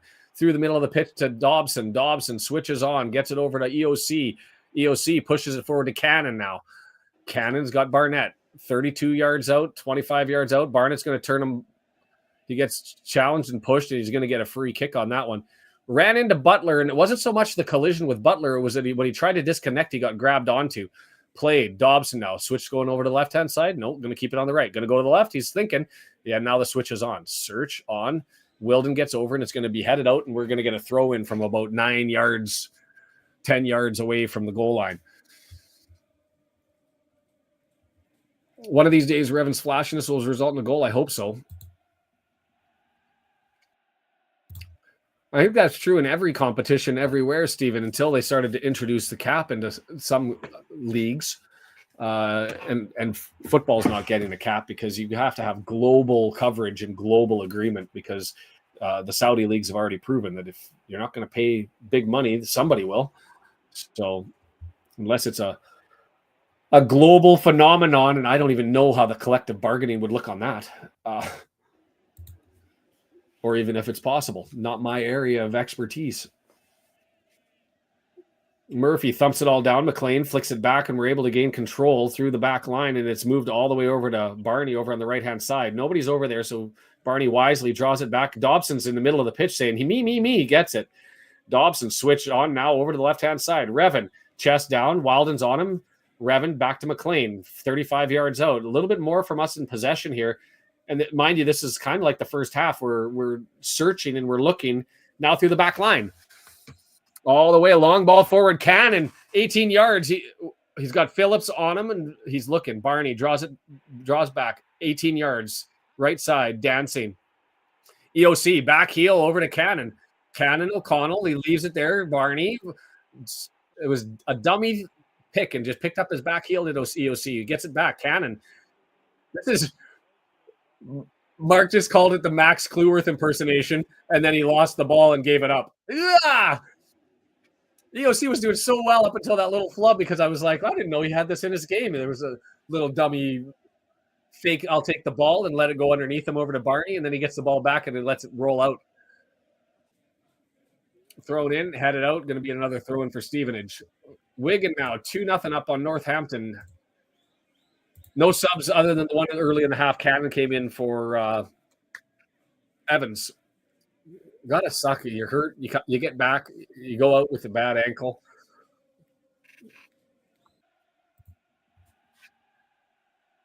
Cheers, Sarah.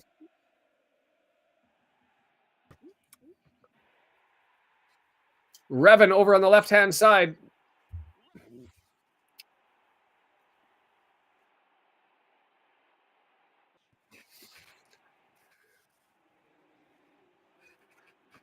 Not discombobulated. I won't say sharper, as Mark Griffiths just said in my ears, but not discombobulated. So we'll take this. Parky must have been fuming at the half because he was forced to sub prior to the 65th minute. So far, comment of the day is long ball to Marriott, but he couldn't end up getting that one.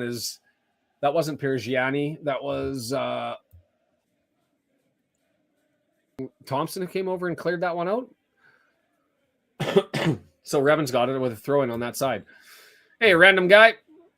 Oh, don't do that. Well, the bot got you, but let's be cool, random guy, or else I have to go and bounce you out of here, and I don't want to have to do that. Revan got tripped. No call. Goal kick given. 2-1 being the prediction.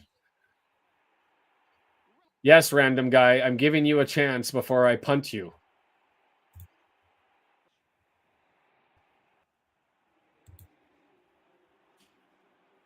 You thought penalty? I wasn't anticipating a penalty off of that one, but I was expecting. I guess if you're going to call a free kick, you would have and given it. Sometimes does the location end up influencing things? Am I still there? Because my headset went weird, Brendan. Yeah. Okay. Good. All right. Super random guy. Loves his football. We'll keep that one up, and I'll keep an eye on you.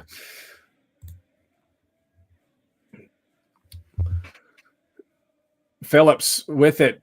Nice little pass by O'Connor. Was that intentional off the right side of his foot over to EOC? I'd like to see that on the replay because I don't know how that was. He just tried to do it again, and that one a little bit sharper. It wasn't as nice all the way to Ogonko. So I'm going to say that was intentional. That sweeping pass and ended coming back at like a 45-degree angle backwards. It would look like it might have been a mishit, but it went. Wow, Dobbs. Barney danced. I thought that was Dobson, but that was Barney danced like around three guys, had Revan over to the left, but instead he tried to draw it to Cannon, missed him.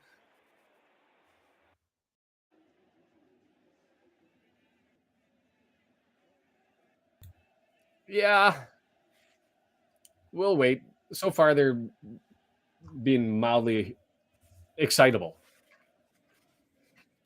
It was a surprising lineup with Fletcher today, and there's EOC with it. He's got the mishit by Fletcher. Dobson not able to take it. Now we've got 5 jerseys forward. Well, that's going to be a foul and potentially a yellow. No, it was a clumsy challenge. McLean's saying no, but I mean, he did get his leg out there, and he did take him out. Okay, Kobe, slow down. Slow down. I love the chat going, but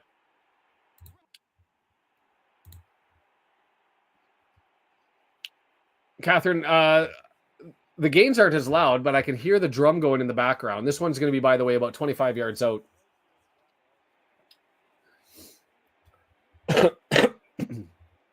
It's the highest attendance for Stevenage so far this season.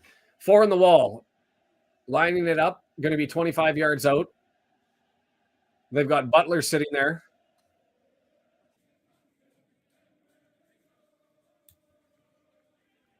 I think it's Butler with his left foot. Yeah, it's going to be. Oh no, he's leaving it. Right footer, and it's played to a. It was played to be played on with. Thompson was up there to try and get it, and then nobody touches it. Instead, it just rolls harmlessly to Okonkwo. So thank you for that. Color guy saying you should have taken a shot at it. Skitty service. You're going to try and take a long shot and have a crack at it and put the pressure on. Fletcher, well done again. Those long balls, he's been spectacular today. You got to give it to him. Barnett, right side. 18 yards, looking for the cross. It's there. Fletcher down. Revan. Oh, sitter and misses it left foot. Volley off the top of his foot and over completely. I don't even know what he... It was right there. Like, that's exactly what you want. A service onto your foot just like that. And Revan, overexcitable. Maybe he doesn't have it in his game. I don't know. But left footer swept like 12 yards the wrong way. Yeah. Redemption here. Revan, you serve it up this time. You serve it up, sir. Dances. Gets around Wilden. Looks. Cross into the far box. Knocked down center of the pitch. Stepped up to O'Connor, grabs it. Gets it to Cannon. Back heel to Fletcher. Fletcher, 18-yard box. He draws it back. EOC with it. We're searching. Pushed forward. Fletcher tries to get it to Cannon, but a little bit too far in front of him. And Dobson able to get into the way, so the ball goes to Connor, and now it's to Revan. Fletcher chests it down, 18-yard box. Tries to touch it to himself. Phillips nudges it away. Gets it over to McLean. McLean jars loose from him, so he sets to set it up. Revan, left-hand side, 18-yard box. Still searching. Back to McLean, 20 yards out. Swept forward. Dobson now, 22 yards out.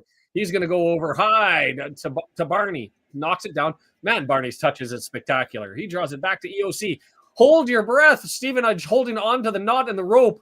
Marriott with it right-hand side. Can't get the shot away, and it's going to go harmlessly to the keeper. Is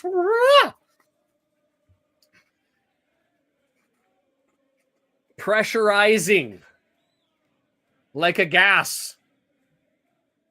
Here's the service over to Revan. He's got, like, if I played football, that's how I think I would have handled Barnett's cross. But the problem is I'm not being paid to play football. A scuff. That's what Vince calls it. He's a lefty with the left foot. Call it a scuff. I guess it happens. Good pressure. We'll take it. You're only there for the Wrexham. Tony's still calling the 3-1. And we got 10 minutes for Stephen Reed to get his Paul Mullin time. And the goals start coming in. Bristol 2-0 on Charlton. I still don't understand Bristol. They seem to be like, roll the dice and that's who you're going to get. Flip a coin. Heads or tails. Jekyll or Hyde. And Barnsley comes up even on Wickham. We played discombobulated in the first half. The pressure's on now. Stevenage scored a long, I can't call it an ugly goal, but it was a goal that should have been stopped by Okonkwo. Arguably should have been defended better by Scarr. But John sensing what I'm sensing is perhaps there's an equalizer that's coming here shortly. And as we say that, we're looking at Stevenage applying the pressure here until Dobson grabs it and pumps it forward. Marriott sets it up to see if Revan can run onto it, and he can't. Wilden knocks it out, and we'll get to throw out. Don't forget to hydrate and to breathe. I'm out.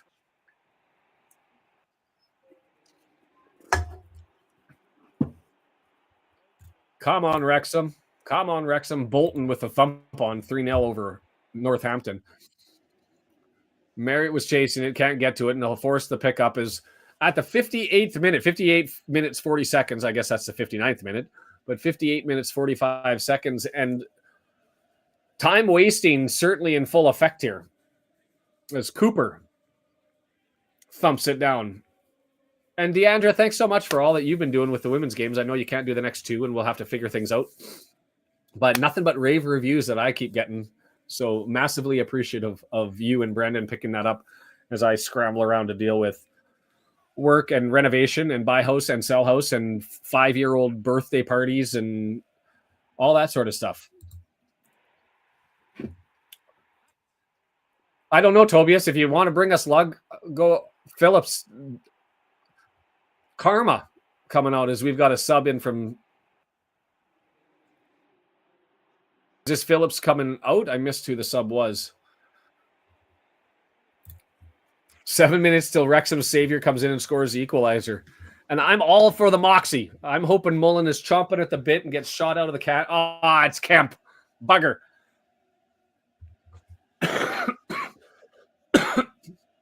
Kemp comes in for Young, who was playing up front.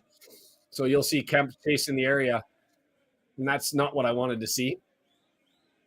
Although with the style of play in Wrexham, whoa, that looked like a handball, but it was maybe just a flail and it bounced funny. I don't know. But Barney with it, right side of the wing, 18-yard box, searching on Butler, dancing on Butler, and he still gets the cross in, and it's right there. Oh, Fletcher couldn't get there. Well defended by Nathan Thompson, who came back and got that away. It's up in the air again, and Cooper grabs it. Ah. How did Nathan Thompson beat Fletcher to that header? Possession matters, I guess. But Barney, well done by Nathan Thompson. That's what you want to see from your center back, I guess. Oh, Steven, I thought you were going to go compared to the ones on YouTube. No. Cooper with bounces around and Revan ends up grabbing it. He's got 2 men on him and he's running down the left wing, pushes one guy off, and they give the foul. He won the free kick. Louis Thompson now grabbing his knee.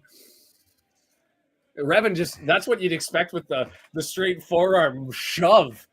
As Thompson comes over and gets the charge on, puts his hands on him, and Revan just gets him off of him. And so they say initial contact by Louis Thompson. So we're going to get a free kick here from O'Connor. Elliot Lee coming in, lining up. Is that Mullin, who I heard as well? Birmingham. I guess, you know what? Birmingham can beat everybody. Just make sure they take their 3 points on everybody, and they do from Huddersfield. It's down to McLean. 11 shots, none on target so far this season from James McLean. Yeah, Kemp is on. And we're waiting for Tobias here for his smoked tomato. The guy on iFollow sounds like he smokes 2 packs a day and washes it down with whiskey. Mark Griffiths. That's from yelling at students, the newly retired. So Lee's stretching. EOC Road. The player, yeah, I see that Lee is warming up there.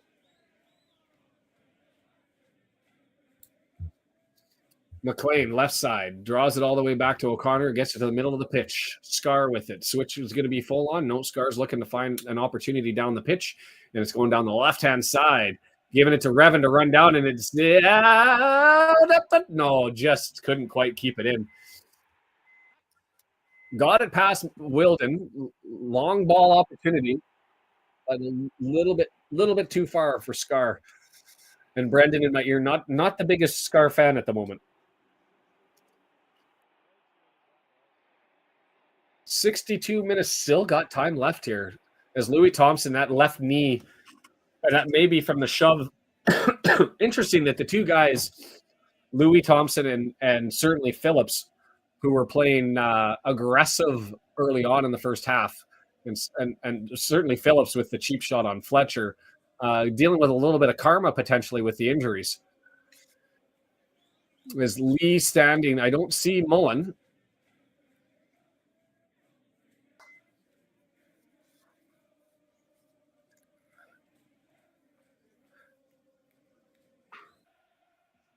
Revan, they're showing the push there. There's the left-footed push and then the shove and smacked his knee on the ground. And I don't think he's that hurt because I don't know. When I get injured, I don't react to a call that I don't like and then realize, oh, I'm hurt. When I'm hurt, I would tend to go for my knee first. Prissy? Did I just hear the word prissy get used on iFollow?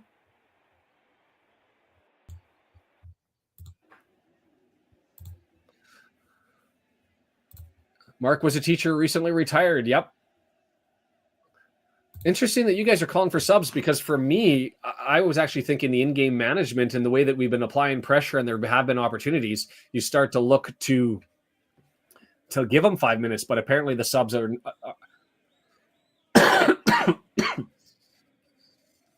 the subs are had put their pennies on and now they've taken them off. So I'm going to see what's going.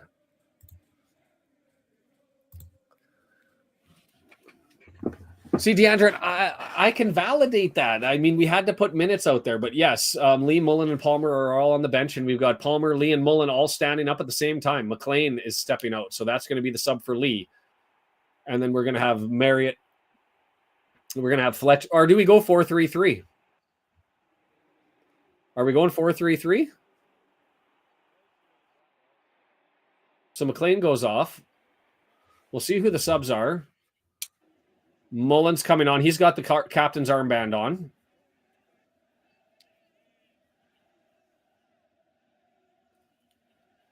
So, yeah, it looks like we're going to go 4-3-3. I'm curious.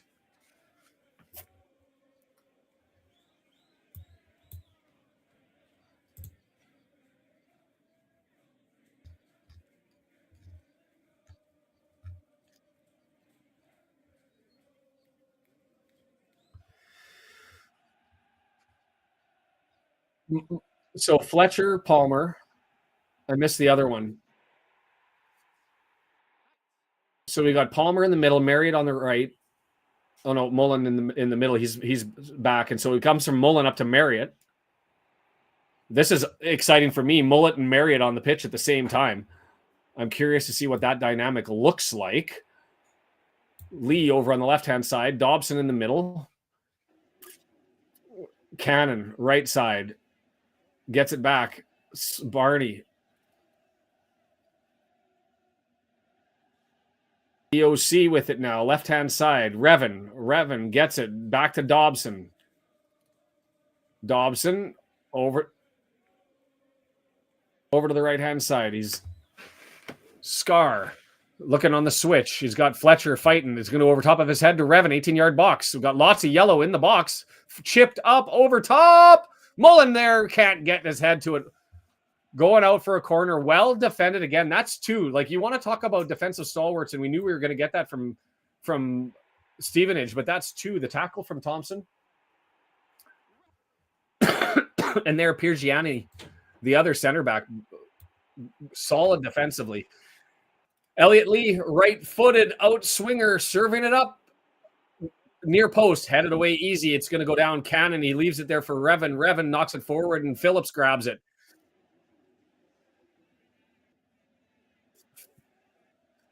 Ay. Should be concerned. 0 goals in the last 2 matches, and it's a little rough. I don't think. No, we've been in the mix. Oh, we're getting a yellow for that?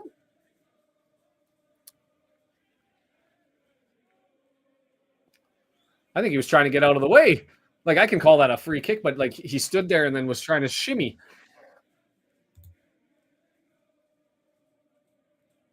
Rob, I'm literally being forced to watch the Stevenage commentary at this moment. I've never heard more of a bell end of a team outside of the Prem. Turn them down and listen to us. You'll get a completely biased opinion from me. Revan with it, up to Lee.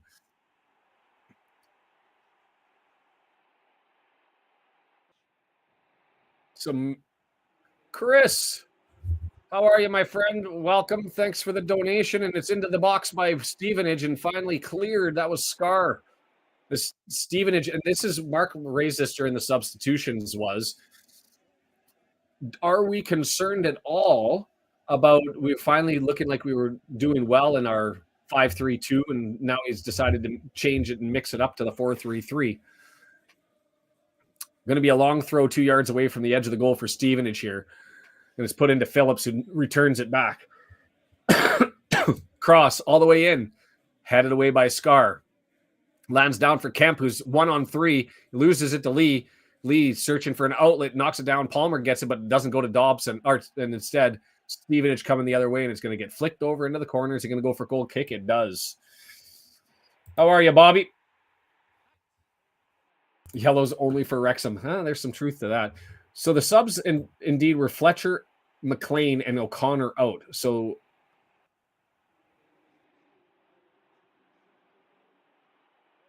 that means Lee, Cannon, Dobson in the middle, Marriott, Fletcher, Mullin up front, and Barney, Revan, O'Connell, and Scarr in the back.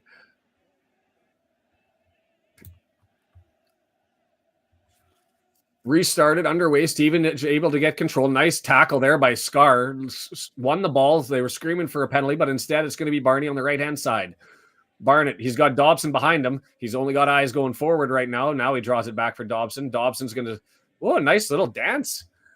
Well done getting around Reed there, and it's in cross too close. We have the momentum. Brendan with it. And Cooper taking his time so we can all have a stretch here and relax while he plays the ball. 70 minutes just ticks over. 20 minutes to find at least one or two. Hey, Sarah, thank you for joining up and signing up as being a sponsor. Appreciate that.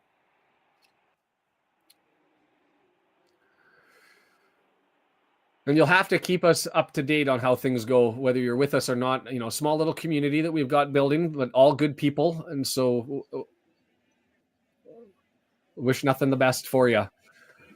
Cannon with it. Stevenage with an opportunity. Well done. Broken down. That was Dobson, Scarr, and EOC teamed up on two guys on that entry. And offside flag was up in any event. Mullin with it. Right side. Barney holding on. He's going to slow it down, settle it down. Dobson, middle of the pitch. Dobson says, I'm going to go. Let's go quick. Over to Revan on the switch. Revan, 18 yards, dancing. Beat him, draws it back. Lee now with it. He's going to go across middle of the pitch. Dobson, switch all the way over to Cannon now. Nope, that's Barney. Barney, 32, 35 yards out. We're still searching. Dobson, back to Barnett. Cannon goes and makes himself available as well as Dobson. Barney looking to dance. There comes the cross. It's a good one. Swept there, headed. Elliot Lee gets all the way up there, gets the header. It had the far post pegged, and Cooper able to dive over and grab that one from the right post. Solid save, solid opportunity, all the stuff that we need. Well done. I don't know if the vid's queued up. I don't do the production stuff anymore. Revan wins the header, but heads it out.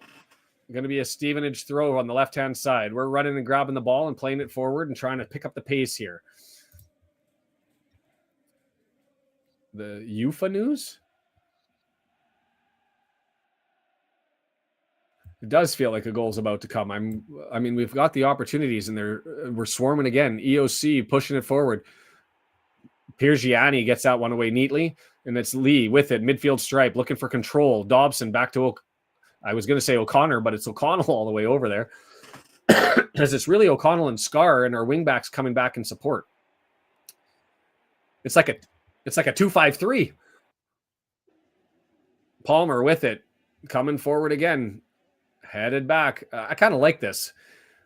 If they're going to sit in the defensive shell, then let's just leave two center backs back there, and Dobson can run the entire length of the pitch up and down, up and down. New poll, who scores the equalizer? Let's bring that up as I try and keep an eye on the madness.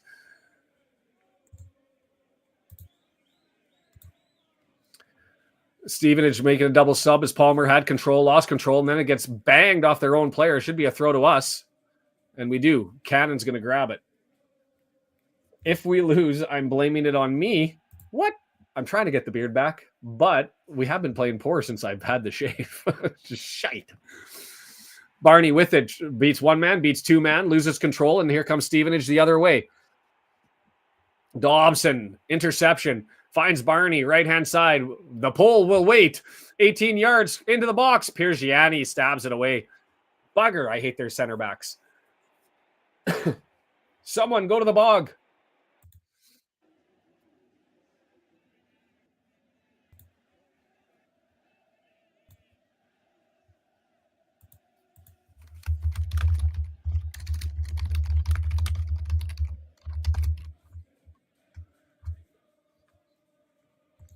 We'll go alphabetical order. Lee, Marriott,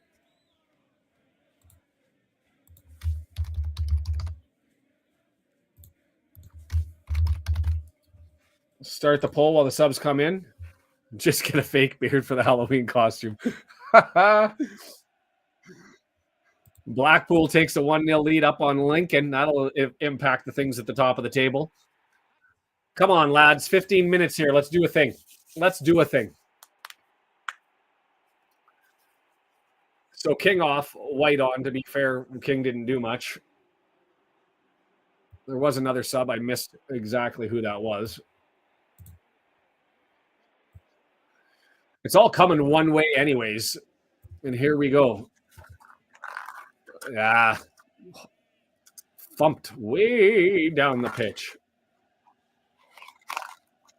Barney, you'll give him man of the match. I want to have an obvious man of the match. Somebody just score one. We'll give it to you. Heck, score two and we'll vote between them. Which goal was prettier?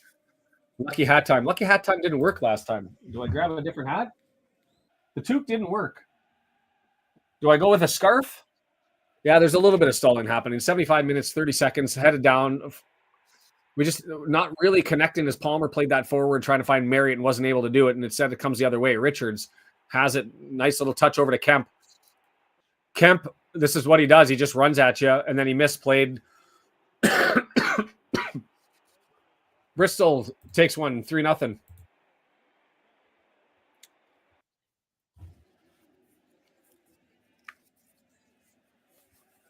That's perfect, Sarah. That's exactly what I wanted, was stay here for the chat. Listen to me if you want to. Listen to the broadcasters. Do whatever works.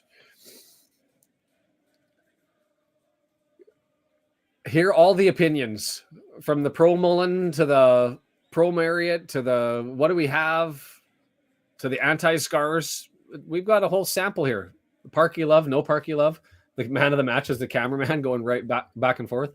Ogonko with it. He's edging out. I've never seen Ogonko really play the ball outside of his 18-yard area, but he does there. And it gets forwarded back, and Mullin trying to work.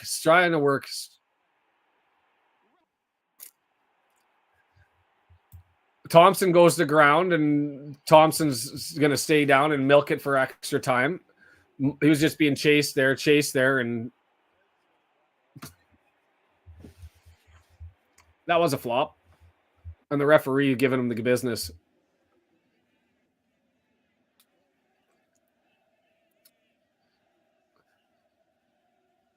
Basically, I think the referee went and said, "You get up, or I'm going to give you a card eventually for simulation." But this half has been better. I mean, let's be fair. If not for Piergiani and Thompson and Cooper, we probably got two. Fletcher with the header, Lee with the header, both taken away. Our Lee's header was the keeper. Piergiani's was on Mullin. But Piergiani with it again. Another maintains possession, loses possession, and now Cannon grabs it over to Marriott. He's going to play it. Barney sliding all over to the right-hand side. Dobson, we got four guys over on the right-hand side. Bodies in the box. Dobson pitches it forward, and he loses it. Oh, we get it back, though. Barnett. Cannon serving it up. Cannon holds up instead. Why not serve that there? But we've got Marriott way over, and he's going to slide it to Dobson. That is a big body who's playing as their forward now. Hey, Sarah, thank you for gifting. I appreciate you. Tyrese Simpson. That is a large body. Richards, well taken. You got to give him credit on that one for coming out there and taking that away. And Roberts has it and knocks it back, and Stevenage going to waste some time. Thompson over to Piergiani, left-hand side to Butler. We're chasing now, and here they come forward. Moves it forward to Kemp. Kemp up there with Simpson next to him, decides to draw it back. Thompson now over to Wilder on the right-hand side. Wilden over to the cheap Phillips. Now to Wilden, 22 yards out. Stevenage takes their time, and there's a flop in the middle of the pitch trying to draw something, and he gets right back up when it's not given. Phillips now. Cannon tries to force the tackle. Dobson tries to force the tackle. And eventually they're going to get their free kick 25 yards out. Mark Griffith says 30 yards out. 18. I'd still go with my 25 yards out. It was just 2 in a row. They were last at home against Crawley Town and then went out on 2, and they'll be back home against Northampton on Saturday.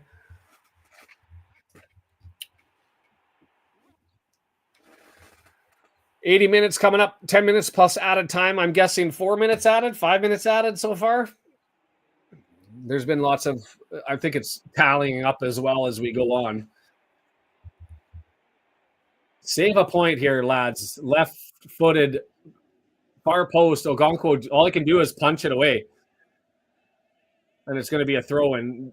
Well done by Harvey White, the 75th minute sub, would let that one roll out, and he runs out to grabs it, and then he leaves it there, and Wilden is going to come and grab the right back, and no real hurry as another minute goes off the clock. Mr. Fogarty, nice to see you. Charlton trying to take a dint out of Bristol, but probably too late there. Wilden finally gets it in. That's a full minute lost, and then they flick it out. Well done. Karma. Wilden, bad touch, right foot, bangs it out of play, and we've got it. Revan with it. Roberts is saying, come forward. It's going to go to EOC, back to Ogonkwo. Roberts is chasing it, gets it over to Scarr. Press is on.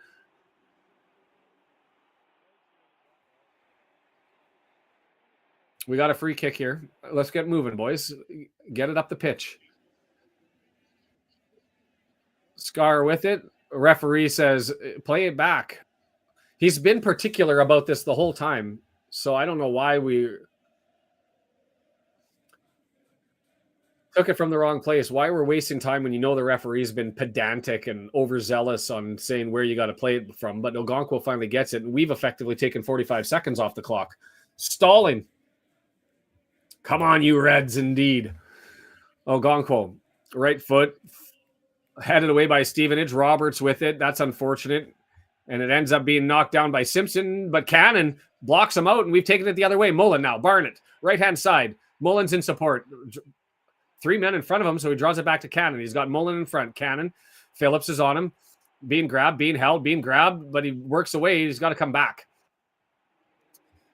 Well done defensively. That's that pit bull mentality that you like. You can see why these guys don't allow goals to happen, because they're everywhere on the pitch. It is team defense. Palmer to Lee. We're going to have to earn it. Bad touch by Lee to Revan, and he gives it away to Kemp, who's all the way back. But Kemp doesn't clear. He gets it to Dobson. Dobson searching far post, too far inside. Marriott, you needed to be an inch and a half taller, jumping up to go and get that one. Couldn't get it, and here comes the break. Roberts with it. He's got Simpson with him. He holds it up, and he waits for more white jerseys coming forward as he draws it backwards. And who just fell? Mullin just fell in the middle of the pitch. That wasn't a flop. I don't know if he hit a sprinkler or what the heck happened. Mullin not able to get the tackle in on that one. And here's Cannon, but it's going to go for a throw in. 82 minutes and 50 seconds. We'll watch the clock count.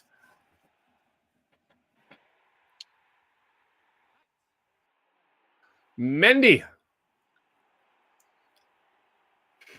It's got to be for Reven. Mendy running over to the other side. You got to start to think Reven's performance didn't really stir it for me. Mendy didn't really the last one I saw him, but we've got maybe it is McLean is the steady Eddie on the left side. We'll see what Mendy can do to change that narrative. If Fall would have been in, that header would have landed. Possible. I've been asking for Fall for late minutes. Anyways, so 45 seconds go by the time they get the throw in and they get it down, and the referee. See, there's no reason why we advanced the ball, because we walked down the sideline there and the referee said no.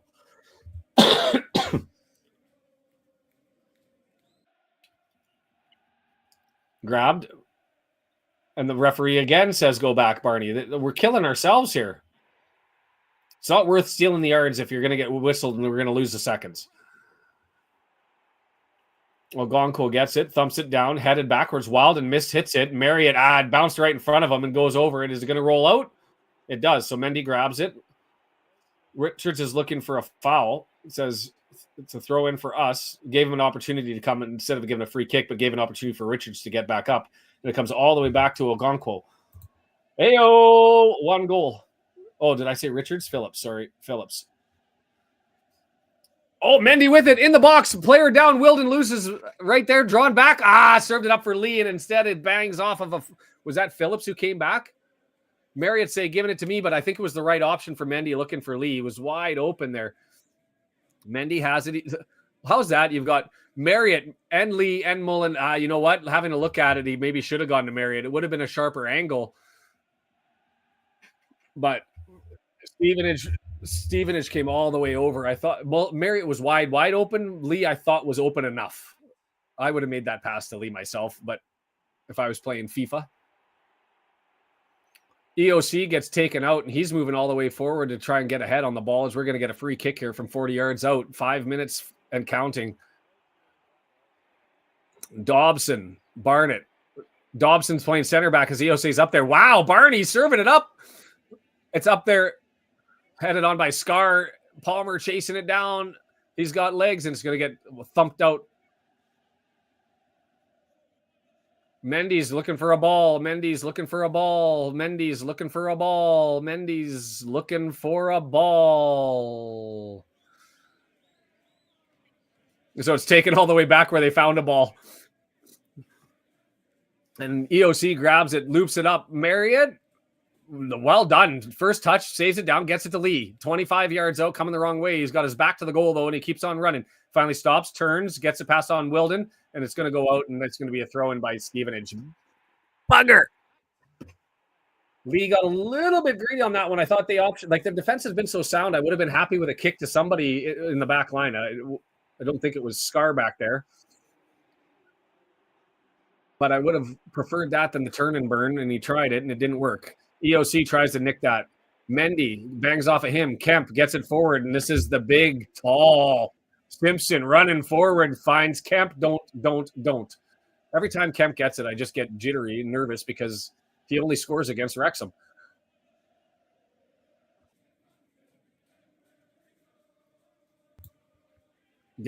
I'm down for a goal. I'm not greedy until we score one. The Wrexham fans are still in full voice, trying to lead them on. That's all we hear in the background. 3 minutes until the 90 minutes as Palmer settles it down in midfield. Gets it to Cannon, who has to spin, and it gets kicked out. And Mark just said you can see why they have the best defense in the division. I mean, they're just everywhere. And it's team defense. It's all the way up and all the way down. The entire lineup just outworking. Marriott couldn't get that. It hit a bad bounce, and Cooper's grabbing it. 87 minutes and 28 seconds, and we'll see.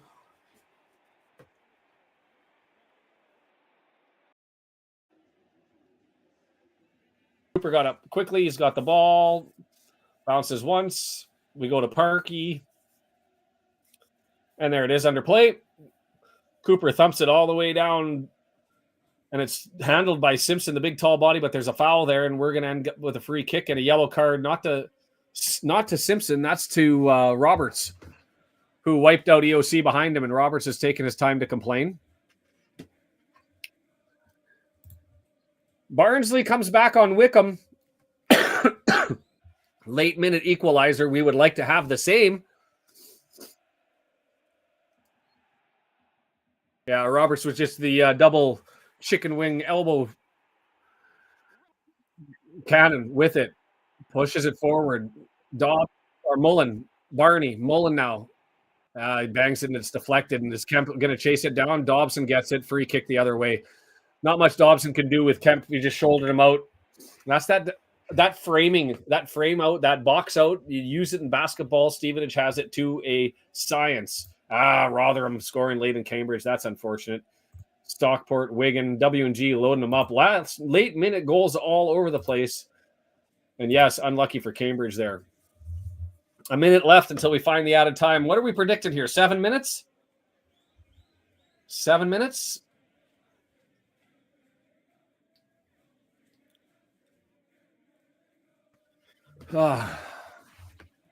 Simpson, right side. Mendy's with him. Simpson just pushes Mendy off, plays it back behind Lee. Wow. Simpson, just a beast in the late minutes here. And we give it away. We had an opportunity for the ball, but we headed it down and we lost it. And it comes back all the way back to Piergiani, who plays it forward. Barney able to get it. Ogonko comes out and grabs it. Simpson bangs into Ogonko, but Ogonko can't really fake it and earn it because we're running out of time. So Ogonko bounces up to his feet, although he took a bit of a shot there. That was Roberts who got down. And then Ogonko diving out to get it, and he just bounced off of Simpson's shins in collecting that one. You say 3 minutes? It's got to be more than 3, doesn't it? Mendy, right-hand side. Lee tries to get the cross in, blocked by Phillips. My God. Like, Phillips is everywhere. Roberts is everywhere. If it gets to Piergiani and Thompson, we don't have an answer. Like, take notes on this one. If we go down 5 minutes of added time, like you want to work on defense, this is what you do. Giveaway, and guess who comes back? It's Roberts who steals that one and gets it up to Simpson, who plays it forward to Kemp. One-on-one with Scarr. Kemp. Ogonko grabs it. Go the other way. Cannon with it. Had their opportunity to put their foot on our throats, and instead we're still breathing. Let's take a full gasp of air here with it. Lee with it, handled by Phillips. Gets it to Dobson, halfway line, and we're going to swing it all the way far right. 4 minutes left to find it. Just one for Bobby. Oh, back heel. Well done. Barney on the full run, 18-yard box, and he bangs it off a shin, and Stevenage grabs it. Meh. Kemp with it. Roberts, Kemp, Simpson leading everything up. Finds Kemp again. Mendy all the way over. Shoulder charge. Nothing there given it, and Mendy turns it the other way. Well done, Mendy. Lee with it. Dancing on Walden. His nemesis Phillips on him, but Dobson gets it. Dobson, far side. Barney settles it down nicely. 18-yard swung in. Piergiani. Simpson, he gets a tug from Cannon, and they give the free kick away. Rotherham full-time takes the 3 points from Cambridge. You just can't seem to eke points out anywhere. I'm going to have to leave pretty quickly to go pick my kid up to finish celebrating his 5th birthday.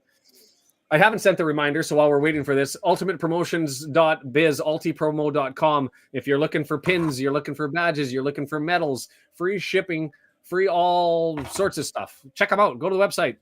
It's down in the description below. Underway, 2.5 minutes here, and it ends up with Wilden. It should be Wilden, but I like Wilden. Draws it all the way back to Thompson, who gets it all the way back to Piergiani, and Piergiani thumps it all the way to the far right corner. Offside, so they don't play it. And instead, Mendy has it, and he's going to throw it to Ogonko, and here comes Roberts. Right on cue, Ogonko plays it forward. EOC, 2 minutes left. We're starting to look into this. Is squeaky bum time. It has been for a while, and we're looking for something here. Barney with it. Dobson up there. Finds Mullin. Mullin draws it all the way over to Mendy. Mendy's been everywhere. Got to give him credit. Gets it to Lee. Phillips comes and draws him. Well tackled by Phillips. Farfanugan, the kid is good. January window, please. Free kick, yellow card coming. EOC, no, he's not going to get it. Oh, he is going to get it. Barnsley earns the point. Birmingham beats Huddersfield, who's fallen down. Mansfield draws up with us, and they have a game in hand.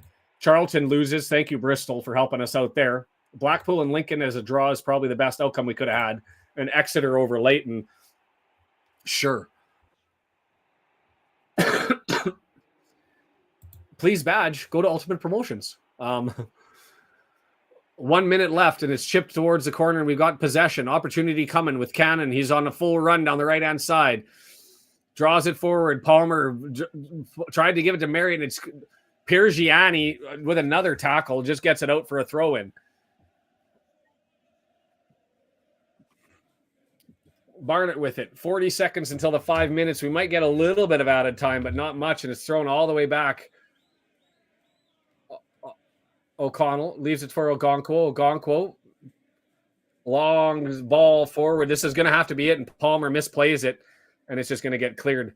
Do we get another chance here? Simpson, he's got Mendy on him. Mendy, you got to do something fun. Plays it forward. Leads Simpson, just a beast. You want a big body up front, do you, Simpson? Oh, just offside. Holy. You got to give, like, I'm impressed. Color me impressed. Like, we're getting beat by a better squad today who defensively just said, you know what, we're gonna pot one. That's all we need, and we're gonna shell up and we're gonna beat you. Mendy with it, whistle blows. No points to go in the win column on that one. Celebrations everywhere for Stevenage. Frenzied, they're described by Mark. Some games you lose, some games you just get beat. We got beat. Stevenage came in. They don't score a lot of goals. They didn't have to. They got one. Concern for us, that's 3 games out of 9 with no goals. I know John says, look at the points and we're fine. We'll have to quick look at the table. Man of the match. My vote's Fletcher. But I'll take any other options that are out there, and we'll put that up. And I don't even have a comment on the match. We're still second, though. Take it on the chin. Maybe that's it. Still in second, early days. Oh, hell no to Ogonkwo. I won't even nominate him. Does anybody else think WG? No, no way. That goal, I think, should have been stopped. He stops more than he lets in, but that was one that he gave this one away. He's saved us before, so I am not criticizing the man. He's an exceptional goalkeeper. He's the best in League One, but he gave that one. Hey, no problem, Carolyn. Thanks for being there. Fletcher, I'll put him up if nobody else has one, but I can't support it. Marriott played hard. Yeah, Marriott, although that would make Steven get angry. Anybody else? Like, to me, Barney was good. Yeah. Barney was good. You look at the options. He had those 2 threatening entries into the box. They were probably the only ones that we had. Yeah, Elliot Lee got owned. Corey's pointing it out. Got owned by Phillips. He would have the ball for a half a second before Elliot Lee 5.8 should have been even lower. Elliot Lee just couldn't deal with Phillips and a tired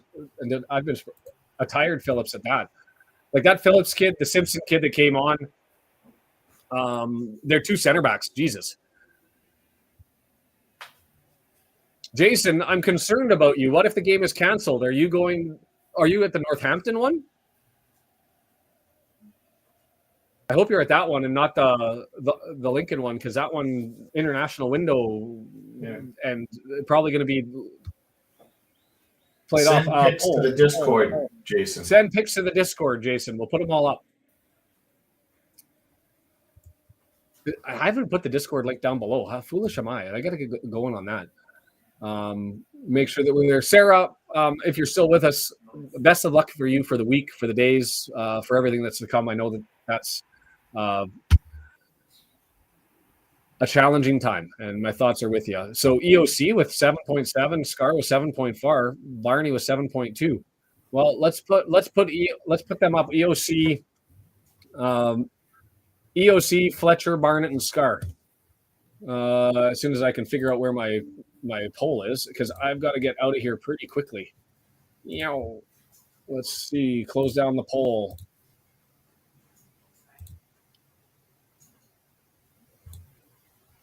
Conte-esque everywhere, they said about Phillips. And he was the cheap artist who took Fletcher out as well. Like, he's your Brad Marchand if you follow hockey. He was everywhere. And just did enough to make sure that they won. Man of the match. We're putting in alphabetical order, would mean Barnett gets the lead. Who's next in alphabetical order Fletcher, O'Connell, and Scarr. I think it'd have to be O'Connell over Scarr just because I have questions about Scarr, whether he could have got there on the goal. That was a tough one. It was indeed, Al. We just got beat, to be completely fair. I don't know. You gotta spell the guys, right? I do think that 4 might have been too much, but I think maybe that's a byproduct of riding the 700-minute men, 100% guys that they did through the whole thing. You want to mix it up. You want to maybe sprinkle in a couple of guys, as it took a while for us to get our legs out, and then when we did, we met Thompson, that being Nathan Thompson, and Piergiani, who in combination with Phillips up front just had us. Brendan, if you're on, give us your thoughts. Yeah, while you cough up a lung, sure. So I think you said it best just as the game finished up. This was they beat us more than we beat ourselves. I'm more bothered when we don't play hard or we play like crap in a game and then we lose. This one, we're on the road. We came, for the most part, we played good. You have to make subs. I don't think you can fault Parkey for trying to make a bunch of subs there. For the most part, everyone seemed pretty decent out there, the mix that was there. I mean, Revan didn't make anything happen like everyone thought he would. I don't know how fair it is to criticize him from the point that he didn't get the ball and then carry it all the way up. He wasn't wide open on the wing for them to pass out to, but he didn't make much of an impact out there. I would have liked to have seen more, and it didn't happen. Barney was Barney, which was awesome. I don't know. I mean, I'm okay that we lost. We're gonna lose games away. I feel better that we're playing better. I mean, if we play like this against a team like Northampton at home, we win 4-0. So. Yeah, no, I'm with you.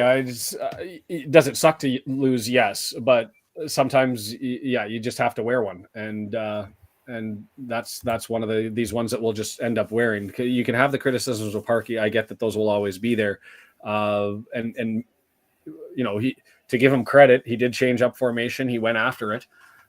We just weren't able to get there. Hey, Jeannie, thanks for joining us. And to everybody who makes us great, make sure you hit the like button before you end up leaving.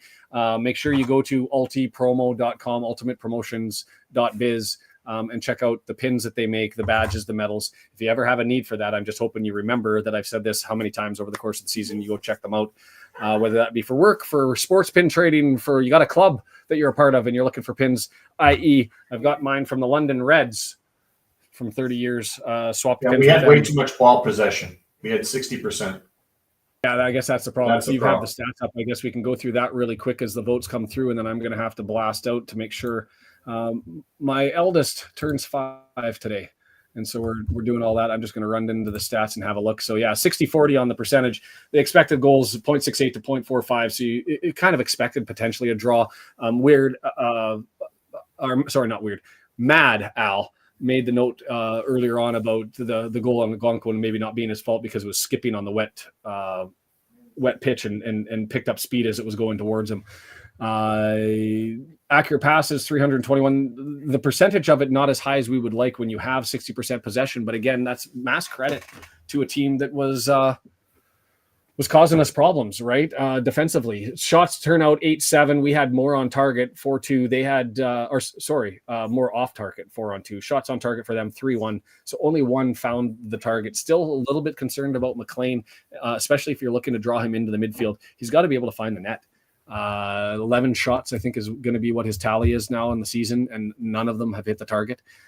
You'd like to see at least ask the question, right? But it does feel like ages. The Crawley game, everybody forgets about it, I think, maybe because we didn't play that well. But I will rest and be well, and thanks. He'll appreciate it. I'm actually going to be introducing him to video games for the first time tonight. He's graduated. He's going to get a little bit of Minecraft. So we'll see how that goes. I've never played it, to be fair, but we'll figure it out together, my son and I. So I'm looking forward to that. Stephen, Stephen with the positivity to wrap it up. Who's at the keyboard, Stephen? The pessimistic one, who was joking earlier that he'd only picked us to win one game, and so we wanted us to pick to lose because we actually lost the game that he thought we'd win. So we should dial it back expectations a bit. This is our first time in League One in decades. As I said earlier, just getting greedy because the team's shown that it has the capacity to set itself up for that number 2 spot, and I sure would like to grab it. But we go again. Northampton Saturday. Hopefully I can get the who are you out and done. And I've got the capacity. I'm trying on my end, and I'm massively appreciative to Brendan for his work behind the scenes. Massively appreciative of Deandra, who stepped up when she can on Sundays. If somebody else would like to jump up on a Sunday and pick those games up as well, happy to do that. And we'll see where things go from that. Is it too late to cancel the game because of raining? There's the comment of the day. Is it too late to cancel the game because of rain? Kobe S80, who joined us today and gets the comment of the match. A loss is a bruise, not a tattoo. We go again. Absolutely. And a lot of fouls again. And we knew we were going to get that in this one with this referee, but I'll sign off and take care of things on my end for the day. Much appreciation and love to everybody. To Sarah, our thoughts collectively as the Red Horde community with you and your family during your time. Way bigger than football, that. And I'm thankful to everybody that's joins the channel here and continues to contribute to the community and step in and bring your opinions and your thoughts. And hopefully I can find some time to do more than what we have been doing.